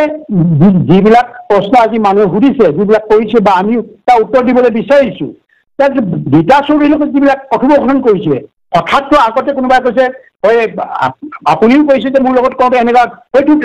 সেইটো অৱস্থাত তেনেকুৱা এটা ফিলিংছ অহা নাছিলে। এনেকুৱা এটা ফিলিংছ আহিব যিটো নেকি অন্তৰত খুবকে আঘাত পাইছে, গভীৰভাৱে আঘাত পাইছে। সেই আঘাতত হয়তো এনেকুৱা এটা পথ বাছি ল'ব পাৰে। ককাইদেউ আপুনি এই কথাটো বিশ্বাস কৰে? ককাইদেউ আপুনি এই কথাটো বিশ্বাস কৰে যে প্ৰত্যেকজন মানুহৰ জীৱনৰ হতাশা থাকে? আপোনাৰ আছে, মোৰ আছে, বিভিন্ন মানুহৰ আছে। আমি যেতিয়া সাক্ষাৎ গ্ৰহণ কৰো তেতিয়া মানুহৰ দুৰ্বলতা প্ৰকাশ কৰাটো অনুচিত, কাৰণ ব্যক্তিগত জীৱনত প্ৰতিজন মানুহৰে হতাশা থাকিব পাৰে। কিন্তু জুবিন গাৰ্গ এনেকুৱা এটা চৰিত্ৰ যি সদায় আনক উৎসাহ দি যায়। উৎসাহৰ মহোহত হিচাপে সদায় জুবিন গাৰ্গ আমাৰ সন্মুখত থাকে। সেই জুবিন গাৰ্গে হতাশাত পৰি আত্মহত্যাৰ দৰে পথ বাছি ল'ব পাৰে জাতীয় শব্দটো অসমীয়াই বিশ্বাস কৰিব নোৱাৰে ককাইদেউ। এইটোতো মই এতিয়া ভাৰতীয় আইন বা ভাৰতীয়সকলক মই উৎসাহিত কৰিবলৈও নাযাওঁ। কিন্তু এনেকুৱা ধৰণৰ পৰিপ্ৰেক্ষিতত মই সুশান্ত ৰাজপুত বোলাজন চবেই কৈছে এনেকুৱা হ'ল মাৰিলে, তেনেকুৱা কৰিলে, আমুকে মাৰিলে, তামুকে মাৰিলে, কাৰোবাৰ এক্ট্ৰেছ কেইজনীমান নাম ওলাইছে, সেইজনীও আছিলে, এইজনীও আছিলে। পৰিশেষত কি হ'ল? চুইচাইডৰ ৰিপৰ্টটো আহিলে। আমি চুইচাইডৰ কথা ক'ব নোৱাৰো। ভাই ককাই সম্পৰ্ক পৰেশ বৰুৱা আৰু জুবিন গাৰ্গৰ আছে, বন্ধুৰ সম্পৰ্ক অনুপম চক্ৰৱৰ্তীৰ লগত আছে। You try to understand. আপুনি জানিবলৈ হ'লে চব কথা এইবোৰে। ভাই ককাই আমিতো চবেই ভাই ককাই, কিন্তু কিছুমান বিচাৰ ব্যৱস্থা, কিছুমান প্ৰক্ৰিয়াবিলাক চবৰ পৰা টানিব লাগিব। পৃথিৱীৰ এই যে জাজবিলাকে যে বিভিন্ন কোৰ্টবিলাকত আমুক সময়ত আমুক জাজে এনেকে দিছিলে, ক'ৰবাত হেৰিয়াত দিছিলে, কয় তামিলনাডুৰ এটা ৰিফাইনেৰী দিব, ইংলেণ্ডৰ এটা ৰিফাইনেৰী, তেনেকৈ যুক্তি দৰ্শায়। পৃথিৱীত তেনেকুৱা ঘটনাবিলাক তেনেকৈ চাব লাগিব। অকল ভাই ককাইৰ ওপৰত কথা নহয়তো, এই গোটেই পৰিঘটনা। আপুনিও এই কথা স্বীকাৰ কৰি লয় ককাইদেউ যে মানসিকভাৱে তীব্ৰ শক্তিশালী আছিল জুবিন গাৰ্গ? তীব্ৰ কেতিয়া শক্তি আছিলে, কেতিয়া নাথাকিবও পাৰে। হঠাৎ দেখাই যায় মানুহৰ এটা তীব্ৰ শক্তিশালী পজিশ্যনত আছে বা এনেকুৱা যুক্তিটো আমিতো ক'ব নোৱাৰো। এনে কথোপকথনতো এইবিলাক নোলাব পাৰেতো কেতিয়াবা। যিবিলাক প্ৰশ্ন উত্তৰ দিওঁতে যিবিলাক সেইটো চিকুৱেঞ্চটো মিলাই সেইবিলাক নোলাবও পাৰে। কিন্তু যিটো সময়ত হয়তো আপোনাৰ লগত যি সময় দিছে সেইখিনি আপুনি যিটো উৎফুল্লিত কৰি যিবিলাক কথা সুধিছে, কিন্তু সেই তাত নোলাবও পাৰেতো। আপুনি তেনেকুৱা বেদনাৰ কথা সুধিছে নেকি? অন্য কথা সোধা নাইতো। আপুনি যি ধৰণে কৈছে সেইটো টু দা পইণ্টত দি একদম উৎসাহিত কৰিছে, নিজৰ এই কথাটো কৈছে। কিন্তু ৰীতা চৌধুৰীয়ে যিভাৱে কৈছে মই অকলশৰীয়া, আজি মই অকলশৰীয়া, এই কথাটো বেছি দিন নহয়তো। আপোনাৰ যিটো ইণ্টাৰভিউ আছিলে কেইমাহমান আগতে হৈছিলে, কিন্তু ৰীতা চৌধুৰীৰ ঘটনাটো একেবাৰে সিদিনা তেতিয়া কিছু মই অকলশৰীয়া আজিকালি, মই অকলশৰীয়া এনেকুৱা কথা কৈছোতো। এই কথাটোৰ পৰাতো কিছুমান কথা আহেতো, কিছুমান কথা আহিবও পাৰে, নাহিবও পাৰে। কিন্তু আমিতো বহু বস্তু কিছুমান দেখিছো, হয়তো আহিবও পাৰে। আমি চেঞ্চত কৈছোতো, পাৰচেপশ্যন ভিত্তিত কৈছো। মই এতিয়া দাঁতিয়ে কৈছো নেকি? কৰিবও পাৰে, এইটো থাকিবও পাৰে, এই এংগলটো আহিবও পাৰে। মানুহে যেনেকে কৈছে কোনোবা হত্যা হ'বও পাৰে, হত্যা কৰিছে বুলি কোনোবা কৈছে, পিছত আকৌ উল্টাই দিছে যে এইটো হত্যা মই এনেকৈয়ে কৈছিলো। মুখ্যমন্ত্ৰী কথাটো আমিতো কোৱা নাই হত্যা কৰিছে বুলি। এনেকুৱা হ'ব পাৰে নেকি? এংগলবিলাক যে ৰীতা চৌধুৰীটো কৈছে সেই এংগলটোৱে কৈছো। ইয়াৰ কথাটো মানুহে বিচাৰিছিলো যে হেৰিয়েনো যদি হত্যাই কৰিলে, ছিংগাপুৰে যিসকল আহিছে প্ৰবাসীক হেৰি ল'লে, কি কয় সাক্ষী ল'লে, সিহঁতে ভাষ্য ল'লে, যদি ইয়াত কিবা বা ফাউল প্লে কৰিছিলে ব্যক্তিগতভাৱে তাকতো নিশ্চয় সিহঁতক যাব নিদিলেহেঁতেন সিহঁতি যদি জড়িত থাকিলেহেঁতেন সিহঁতি যদি প্ৰত্যক্ষ দোষী হ'লহেঁতেন বা আছিলে কিন্তু সিহঁতি যদি দেখিছিলে ঘটনাটো ইয়াৰ কাৰণে হ'ল শেখৰ কাৰণে হ'ল আমুকৰ কাৰণে হ'ল এই কিবা বা অমিত প্ৰভাৰ কাৰণে হ'ল আমুকৰ কাৰণে হ'ল এতিয়া ক'লেহেঁতেনটো এইবিলাক ক'লেহেঁতেন কোৱাৰ এইটোতো সিহঁতে দিলেহেঁতেন এই ইহঁতৰ কাৰণে কৰিলে এইটো কাৰণে এনেকুৱা এনেকুৱা হ'ল আৰু এতিয়া কিছুমান বস্তু আছে কিছুমান বিষয় আছে তো আমি তন্নতন্নকে চাব যিহেতু ভাৰতীয় আইন বুলি কথা নাই সব আইনেই চাবতো ছিংগাপুৰ আইনেও চাব ভাৰতীয় আইনেও ইংলেণ্ডৰ আইনেও আমেৰিকা আইনেও একে ব্যৱস্থাই ল'বতো একে ব্যৱস্থা তন্ন কৰি ল'ব ইয়াতে সময় লাগিব এই কথাটোৱে কৈছোঁ এইটো ভাৰতীয় আইনক কোনোবাই মই ছাপোৰ্ট কৰিছোঁ বুলি কোনোবাই কৈ আছে ভুল কৰিছে হয়তো আপোনালোকেও ক'ব পাৰে যে মই ভাৰতীয় আইন এইটো পৃথিৱীৰ এইটো সৰ্বজনীন এইটো ছিষ্টেমেই এইটো কোনো কিবা এটা সন্দেহ হ'লে এই প্ৰক্ৰিয়াতে চাবতো স্ক্ৰুটিনাইজ কৰিব এই টুইটত স্ক্ৰুটিনাইজ কৰিব চুক কোন মাৰি চাব চাই পিছতহে দিব এতিয়া আমাৰ হৈছে বা যিবিলাক কৈছে জাজমেণ্ট লাগে ন্যায় হত্যা হ'লেতো ন্যায় দিবই লাগিব প্ৰথমে হত্যা হৈছে নে নাই এইটো কথা আনি ল'ব লাগিব না হত্যা হৈছে নে নাই প্ৰুভ কৰিব লাগিব এইটোলৈ ৰ'ব লাগিব তাৰ আগতে যদি আমাৰ ভিতৰত তৰ্ক বিতৰ্ক যুক্তি হয় তাৰ যুক্তিটো নাথাকে আবেগিকভাৱে যায় মই যদি অনুপম আমাৰ সাংবাদিক ছিনিয়ৰ সাংবাদিক মই ককাই হৈ পিনি যদি মই ভায়েকক মই কমেই যে এইটো হ'বই লাগিব এইটো ক'বলৈ মই কোৱা নাই আৰু ভাই আমি কেৱল যুক্তিৰে গোটেই বিষয়টো বাৰ্তালাপ কৰিছোঁ যুক্তিৰে বাৰ্তালাপ কৰিছোঁ আৰু সেই বাৰ্তালাপত মোৰ দ্বিতীয় প্ৰশ্নটো হয় আপোনাৰ পৰা দ্বিতীয় প্ৰশ্নটো এইটোৱে জানিব খুজিছোঁ আপুনি ক'ৰবাত কৈছে যে শ্যামকানু মহন্ত সিদ্ধাৰ্থ এই ধৰণৰ মানুহবিলাকে জুবিনৰ হত্যাৰ লগত জড়িত নহ'বও পাৰে বা মৃত্যুৰ লগত জড়িত নহ'বও পাৰে অসমৰ মানে কি কৈ আছে মই সেই কথাটো আপোনাক জনাই দিছোঁ লগত সেয়া হৈছে যে এটা দীঘলীয়া সময় ধৰি শ্যামকানু মহন্ত বা সিদ্ধাৰ্থ ইত্যাদিয়ে জুবিন গাৰ্গক ব্যৱহাৰ কৰি আছে জুবিন গাৰ্গৰ সৰলতাৰ সুযোগ লৈ আছে বেপাৰী মনোভাৱেৰে ব্যৱহাৰ কৰিছে ধন নিদিয়ে শোষণ কৰিছে আৰু শোষণ কৰি এটা পৰ্যায়লৈ লৈ যোৱা হৈছে মই ভাবোঁ মৃত্যু মুখত পৰাৰ পূৰ্বে এই যি দীঘলীয়া শোষণ 10 বছৰ ধৰি দীঘলীয়া শোষণ ইও এক প্ৰকাৰ এক ডাঙৰ অপৰাধ নহয়নে পৰেশ বৰুৱা মহাশয় এইটো প্ৰমাণ হ'ব লাগিব মানে মানুহে জানিব লাগিব যে ইনকুৱাৰী কৰি আছে না ইনকুৱাৰী শোষণ এতিয়া সেই শোষণ ইমান দিন যিবিলাক মানুহে দেখিছিলে জুবিনক যদি ইমানেই ভাল পাইছে জুবিনক শোষণ কৰি আছিলে এই মানুহখিনি ক'ব লাগেতো জনগণৰ ওচৰত দাঙি ধৰিব লাগিছিলে জানি ইমান দিন কেলৈ আমি কৈছোঁ না আমাৰ মৃত্যুৰ পিছতে হয়তো ভূপেন দাই যেতিয়া পালকিত উঠুৱাইছিলে এইখিনি মানুহ শোষণ নিজৰ স্বাৰ্থতে উঠুৱাইছিলেতো নিজৰ স্বাৰ্থতে মাল্টিনেশ্যনেল কোম্পানীবিলাকৰ লগত চিমেণ্ট কোম্পানীৰ লগত এই যে পালকিত উঠাইছিলে মুৰ্মুখ অৱস্থাত উঠাইছিলে সেইটোতো আপুনি নাহে কেলে মই কেলে দিছোঁ উদাহৰণটো কেলে দিছোঁ এই কথাখিনি আপোনালোকে জানি লওক মই কেলে কৈছোঁ কথাবিলাক নতুন প্ৰজন্মই নেজানে কেলে নতুন প্ৰজন্মই জানিব লাগিব নেজানিলে সিহঁতে আমাক গালি ভুল কৰি থাকিব আমুকে এনেকৈ কৈছে তামুকে এনেকৈ কৈছে এনেকুৱা ধৰণৰ এক পক্ষ হৈছে মই পলিটিক্স নহয়তো মই পলিটিক্স নকৰোঁ পলিটিক্স কৰাৰ প্ৰয়োজন নাই মই পলিটিকেল লিডাৰৰ পৰা মোক প্ৰয়োজন নাই সাহায্য নালাগে মোক আমি নিজেই নিজৰ ভৰিত থাকিব পৰা ক্ষমতা আছে আলফা আই নিজৰ ভৰিত থিয় হৈ মানে থাকিব পৰা ক্ষমতা আছে নিজৰ ঘামেৰে খেতি কৰি ল'ৰাই ভাত খাব পাৰিছে নিজৰ ঘামে নিজে শাক পাচলি কৰি মানে ইহঁতৰ ফল মূল নিজেই মানে উৎপন্ন কৰিব পাৰিছে আমি নিজেই পাৰোঁ চব নিজেই কৰিছোঁ আমি এই কথাটো কিছুমানে বিভিন্ন ধৰণৰ প্ৰকাৰে ফুল কৰি থকাৰ কাৰণে আজি ক'ব লগা পৰিছেতো আৰু বাস্তৱতা হ'ব লাগিবতো যুক্তিবাদী হ'ব লাগিবতো এইবিলাক যদি চাইছে কেলে আজি SIT ওলাইছে কিবা আছে ইয়াক এইটো নাম দিলে চবতে আছে বেলেগ নামেৰে এইবোৰ ইনকুৱাৰী কৰে এনেকুৱা এটা ইনকুৱাৰী কৰিছে কৰাতে মাতি আছে চবকে মাতিব কাৰ লগত জানি ল'ব লাগিব চবকে আনি কিয় মাতিছে কিয় দীঘলীয়া সন্দেহটো আহি গৈছেতো কেনেকৈ কি হ'ব ক'ৰ পৰা আহিছে মানুহক লাগে ন্যায় বুলি কৈছে ন্যায়টো এনেই দিব পাৰিব নেকি কোনোবা এটা জাজমেণ্টে এনেই দিব জাজে এনেকৈ ন্যায় এটা দিব নোৱাৰেতো এইটো ব্ৰিটিছত হ'লেও একেটাই কৰিব একেটা পদ্ধতিয়ে ল'ব যে আমেৰিকাত হ'লেও একেটা পদ্ধতিয়ে ল'ব ছিংগাপুৰত হ'লেও একেটা পদ্ধতিয়ে ল'ব এই কথাটোৱে মই ক'ব গৈছোঁ যে ন্যায়টো দিব ন্যায় মানে কিহৰ ন্যায় হত্যা ন্যায় এতিয়া মানুহে বিচাৰে হত্যা ন্যায় হত্যাটো আমাক প্ৰুভ কৰি দিব লাগিব না হত্যাৰ কথা কোনে কৰিব যি ইনকুৱাৰী কৰি আছে এইটো ভাৰতীয় নালাগে ছিংগাপুৰ নালাগে যিয়ে নকওক লাগে এটা বিভাগে কৰিছেতো এখন দেশে কৰিছে এই দেশ ভাৰত এখন দেশ হ'লেও উপনিবেশ দেশ হ'লেও আমি সেইটো দেশে কৰিছে সেইটো সিহঁতে আইনে কৰিছে কৰাটো যেতিয়া আহক সেইটো প্ৰুভ কৰি দিব লাগিব না স্ক্ৰুটিনাইজ কৰি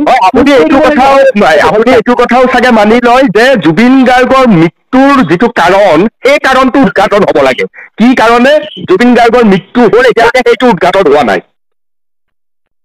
এইটো ওপৰতে কৈছো তো এইটো আমি ৰহস্য বুলি কৈছো তো ৰহস্য বুলি ক'লে মানে মানুহ হত্যা কৰিছে এই ৰহস্যটো এনেকুৱা হত্যা বুলি এইখিনিয়ে কৈছে এনেকে কোনোবা মাৰিব পাৰে বিষ খুৱাই মাৰিব পাৰে টি খুৱাই মাৰিব পাৰে এনেকুৱা ধৰণৰ কথা ওলায় তাৰ বিপৰীতে বস্তু এইটো কাৰণে এইটো হ'ব পাৰে নেকি ফাৰ্ষ্ট কুৱেশ্যন বিলাক আছে এনেকুৱা হৈছে কিবা কিবি বা টেলিফোনত ওলাইছে টেলিফোনটো এতিয়া কমিউনিকেশ্যন কৰা নাই টেলিফোন পাব্লিক কনজাম্পশ্যনৰ কাৰণেতো টেলিফোনটো এৰি দিয়া নাইতো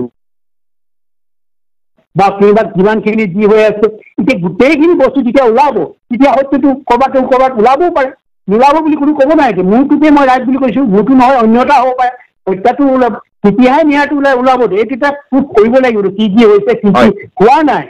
আৰু এইটো আমি আমাৰ পাৰচেপশ্যন ভিত্তিৰ পৰা কৈছোঁ কি কাৰণে কৈছোঁ এইটো কাৰণে হ'ব পাৰে নেকি ৰহস্য শব্দটো আৰু হত্যা শব্দটো ৰহস্যৰ পৰা ওলাইছেতো ৰহস্য শব্দটো কিয় পৰা নাই কোনোবাই কৈছে হত্যা হৈছে কোনোবাই পানীত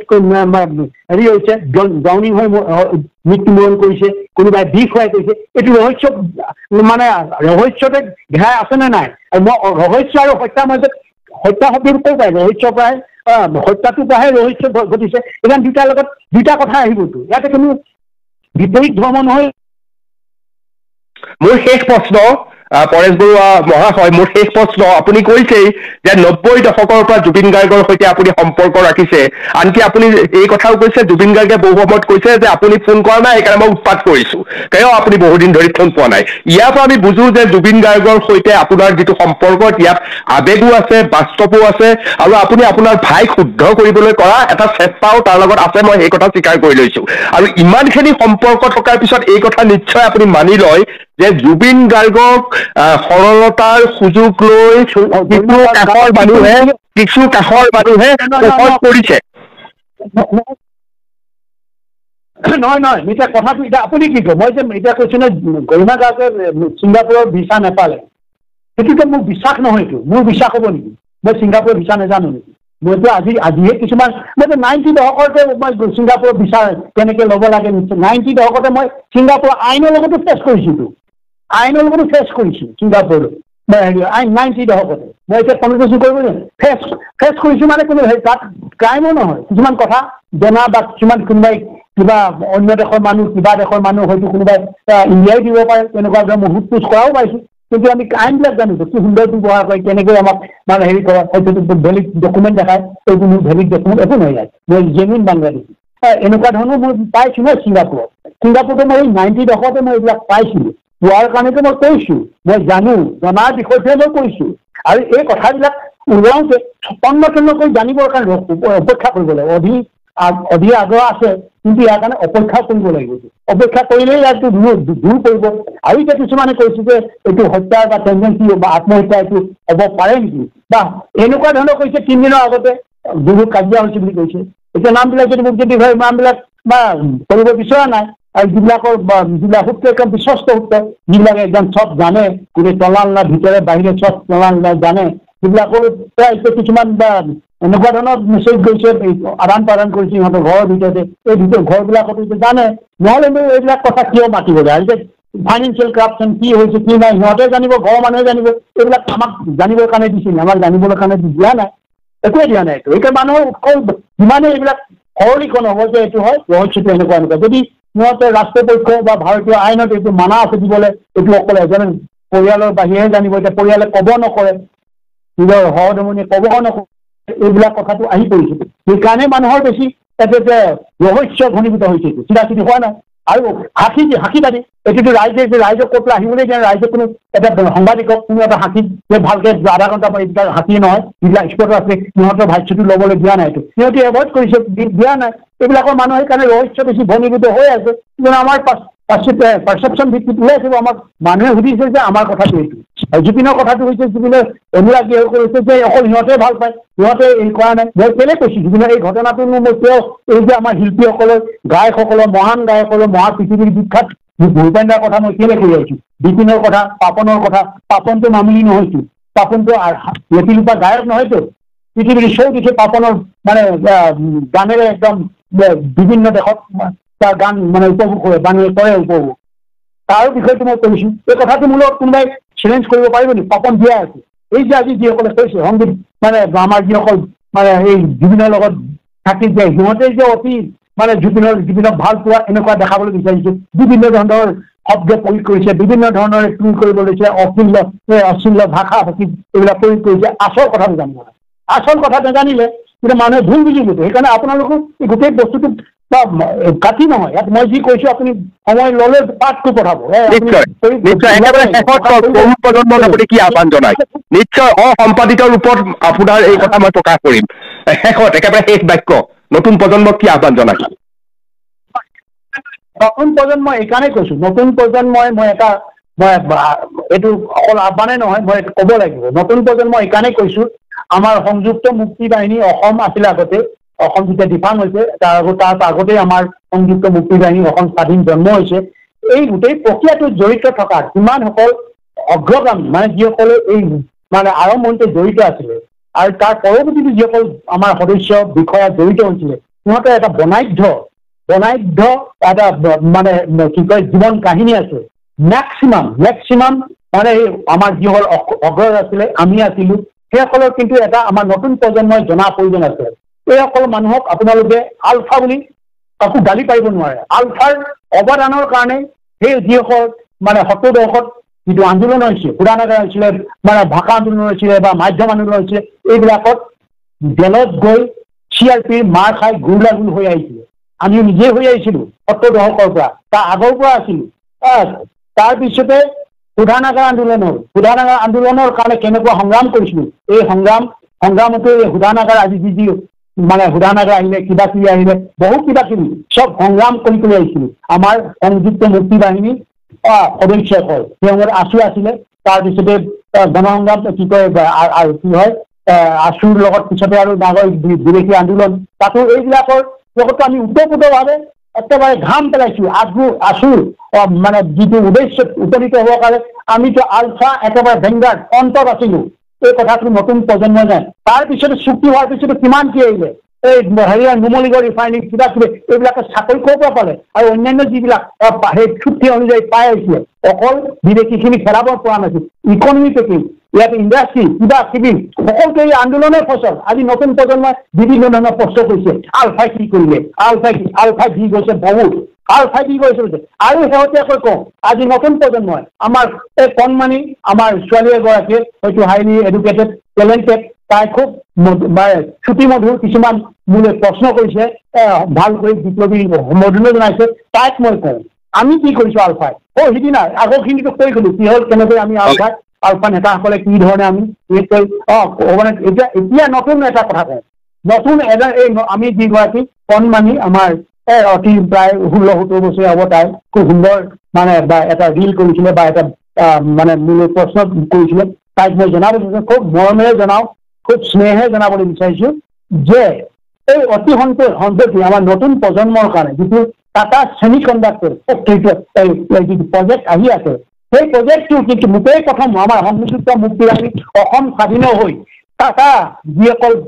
মানে এক্সিকিউটিভ জড়িত আছে এই প্ৰজেক্টটোৰ লগত, মোটেই কৈছো যে সংযুক্ত মুক্তি বাহিনী আমাক ক্লিয়াৰেন্সটো লাগিব, তেতিয়া আমি ইয়াতে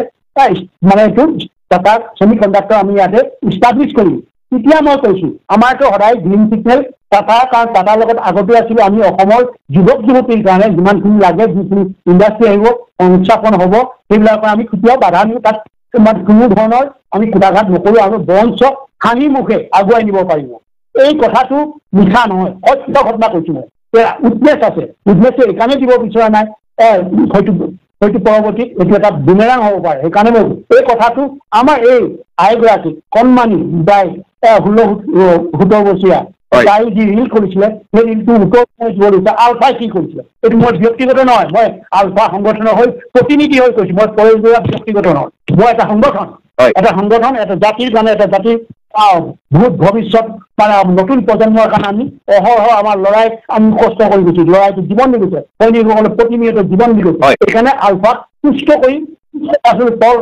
ট্ৰল নকৰিবৰ কাৰণে মই আহ্বান জনাইছো। যিসকল বিভিন্ন ৰাজনীতি দলত থাকি আমাক ট্ৰল কৰিবলৈ চেষ্টা নকৰিব। কোনো ৰাজনীতি ৰাইট ফ্ৰম দ্য হিতেশ্বৰ চৰিকাৰ পৰা হিমন্ত বিশ্ব শৰ্মাই আমাক কোনো কিনিব নোৱাৰে, আৰু কাৰো ঘামৰ কাৰণে সিহঁতে ঘাম কৰে, ৰাজনীতি ঘামেৰে আমাৰ সংগঠন নচলে। আমাৰ নিজৰ কৰ্মদক্ষতাৰ ওপৰত, আমাৰ ল'ৰাই নিজৰ ভৰিৰ ওপৰত, আমাৰ সৈনিকে নিজৰ ভৰিৰ ওপৰত আমি চলাবৰ পৰা আজি 45টা বছৰ আমি সক্ষম হৈছো। আৰু যদি 45টা বছৰ আমি স্বাধীনতাৰ কাৰণে যদি আমি হেৰি কৰিব লাগে তাকো আমি কৰিম। কিন্তু শেষত আমি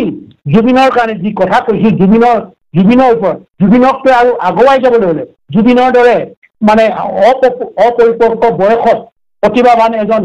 শিল্পীক বা গায়কক আমি হেৰুৱালো, সেইটো আমাৰ বেদনা সকলোৱে ৰৈ গৈছে। কিন্তু ভৱিষ্যতলৈ জুবিনকটো আৰু নতুন চামৰ পৰা ওলাই আহিব লাগিব। ওলাই আহি জুবিনৰ অনুপ্ৰেৰণাই আৰু কিছু সৃষ্টি কৰিব লাগিব। সেই হয়তো পৃথিৱীৰ চৌকোণে সিহঁতৰ সৃষ্টিবিলাক নতুন প্ৰজন্মৰ সৃষ্টি যাতে বিয়পি পায় সেইটোৱে ল'ব লাগে। আৰু সেইটো কাৰণে মই কৈছোঁ মই যে নিচা জাতীয় বস্তু খাব নালাগে, মদ ভাং পানী ড্ৰাগিয়াল বস্তু এইবিলাক খাব নালাগে, উচ্ছৃংখল হ'ব নালাগে। উচ্ছৃংখল নহয় যদি শৃংখলাবদ্ধভাৱে আগুৱাই যায় আমাৰ যুৱ প্ৰজন্মে বহু দূৰ আগুৱাই যাব। অসমৰ মানে এই যিটো সংস্কৃতি পথাৰখন আৰু বহু দূৰ আগুৱাই লৈ যায়। ইয়াতে হাজাৰ হাজাৰ ভূপেন দা জড়িত জন্ম হ'ব, হাজাৰ হাজাৰ জুবিন জন্ম হ'ব। সেইটো টাৰ্গেট হ'ব লাগে। এইটো নহয় যে মদৰ কথা ক'লেই জাঙু খাই উঠাটো ভাল কথা নহয়। এটা কাৰোবাৰ এটা বদ অভ্যাসৰ কাৰণে কোনোবা যদি পতিত হয় আৰু নিজেও পতিত হয়, সেই বদ অভ্যাসটো আমি কনটেশ্যন কৰাটো বেয়া কথা নহয়তো। সেইটোকে শিক্ষাই লৈছোঁ আমি, তাক অপমান কৰা নাইতো। তাৰ শিল্পীৰ যি সৃষ্টি কৰিছে মানে আমাৰ কি কয় সাংস্কৃতিক পথাৰখনত যি সৃষ্টি কৰি গৈছে সেই অৱদানটোক আমি অৱদান কৰা নাই। কিন্তু যিটো কাৰণে নিজেই পতিত হৈছে, নিজে পতিত হোৱাটো আৰু যাতে সেই পতিত একে চিষ্টেমত একেই দুখৰ কাৰণে আমাৰ আগন্তুক আহিব লগা নতুন প্ৰজন্মৰ পৰা মানে সম্ভাৱ্য যিবিলাক প্ৰতিভাৱান শিল্পী হওক গায়ক হওক ওলাই আহিলে আকৌ আঠবাটতে যাতে মৃত্যুবৰণ কৰিব নালাগে, তাৰ কাৰণে মই নতুন প্ৰজন্মক আকৌ এবাৰ আহ্বান কৰিছোঁ, আপোনালোকে মদ নাখাব, ভাং নাখাব, ধপাত নাখাব, উচ্ছৃংখল জীৱন যাপন নকৰিব। নিশ্চয় তেতিয়াহ'লে আপোনালোকে এটা সুন্দৰ এখন অসম আপোনালোকৰ দিনত আপোনালোকে গঢ়ি যাব পাৰিব। আমি মানুহ আমি আছো তেজ বেমাৰী কৰা মানুহ, আমি কিমান দিন থাকিম? আমি কথাখিনিয়ে কৈ গৈছোঁ। ভৱিষ্যতলৈ এই কথাখিনি আপোনালোকে মানে নিজে ভাল ধৰণে উপলব্ধি কৰি এটা প্ৰতিজনে যদি জীৱন সুন্দৰ হয় অসমটো অট'মেটিকেলি সুন্দৰ হ'ব। আৰু এইটোৱে মই কামনা কৰিছোঁ। আৰু সকলোৱে মোৰ শুভকামনা থাকিল, শুভ আশীৰ্বাদ থাকিল। বহুত বহুত ধন্যবাদ পৰেশ বৰুৱা মহাশয়। এই মুহূৰ্তত ফোনত মোৰ সৈতে সংযুক্ত হৈছে আলফা স্বাধীনৰ সেনাধ্যক্ষ পৰেশ বৰুৱা মহাশয়। পিপুলছ টিভিলৈ স্বাগতম জনাইছোঁ পৰেশ বৰুৱা মহাশয়। আপুনি কেইবাটাও মতামত ইতিমধ্যে ফোন বাৰ্তালাপত বহু সাংবাদিকক দিছে। আজি ময়ো এই সম্পৰ্কে আপোনাৰ সৈতে কথা পাতিব বিচাৰোঁ। আৰু মোৰ প্ৰথম প্ৰশ্নটো যিটো বিষয় সমগ্ৰ অসমত এতিয়া সবাতোকৈ চৰ্চিত বিষয় হৈছে সেয়া হৈছে এটা শব্দ আত্মহত্যা। পৰেশ বৰুৱা মহাশয়, আমি সকলোৱে অসমৰ বেছিভাগ মানুহে জানো যে জুবিন গাৰ্গ হৈছে সাংঘাতিকভাৱে পজিটিভ এনাৰ্জি থকা এজন মানুহ। সদায় আনক উৎসাহিত কৰি আহে, সদায় আনক আগবাঢ়ি যাবৰ কাৰণে এটা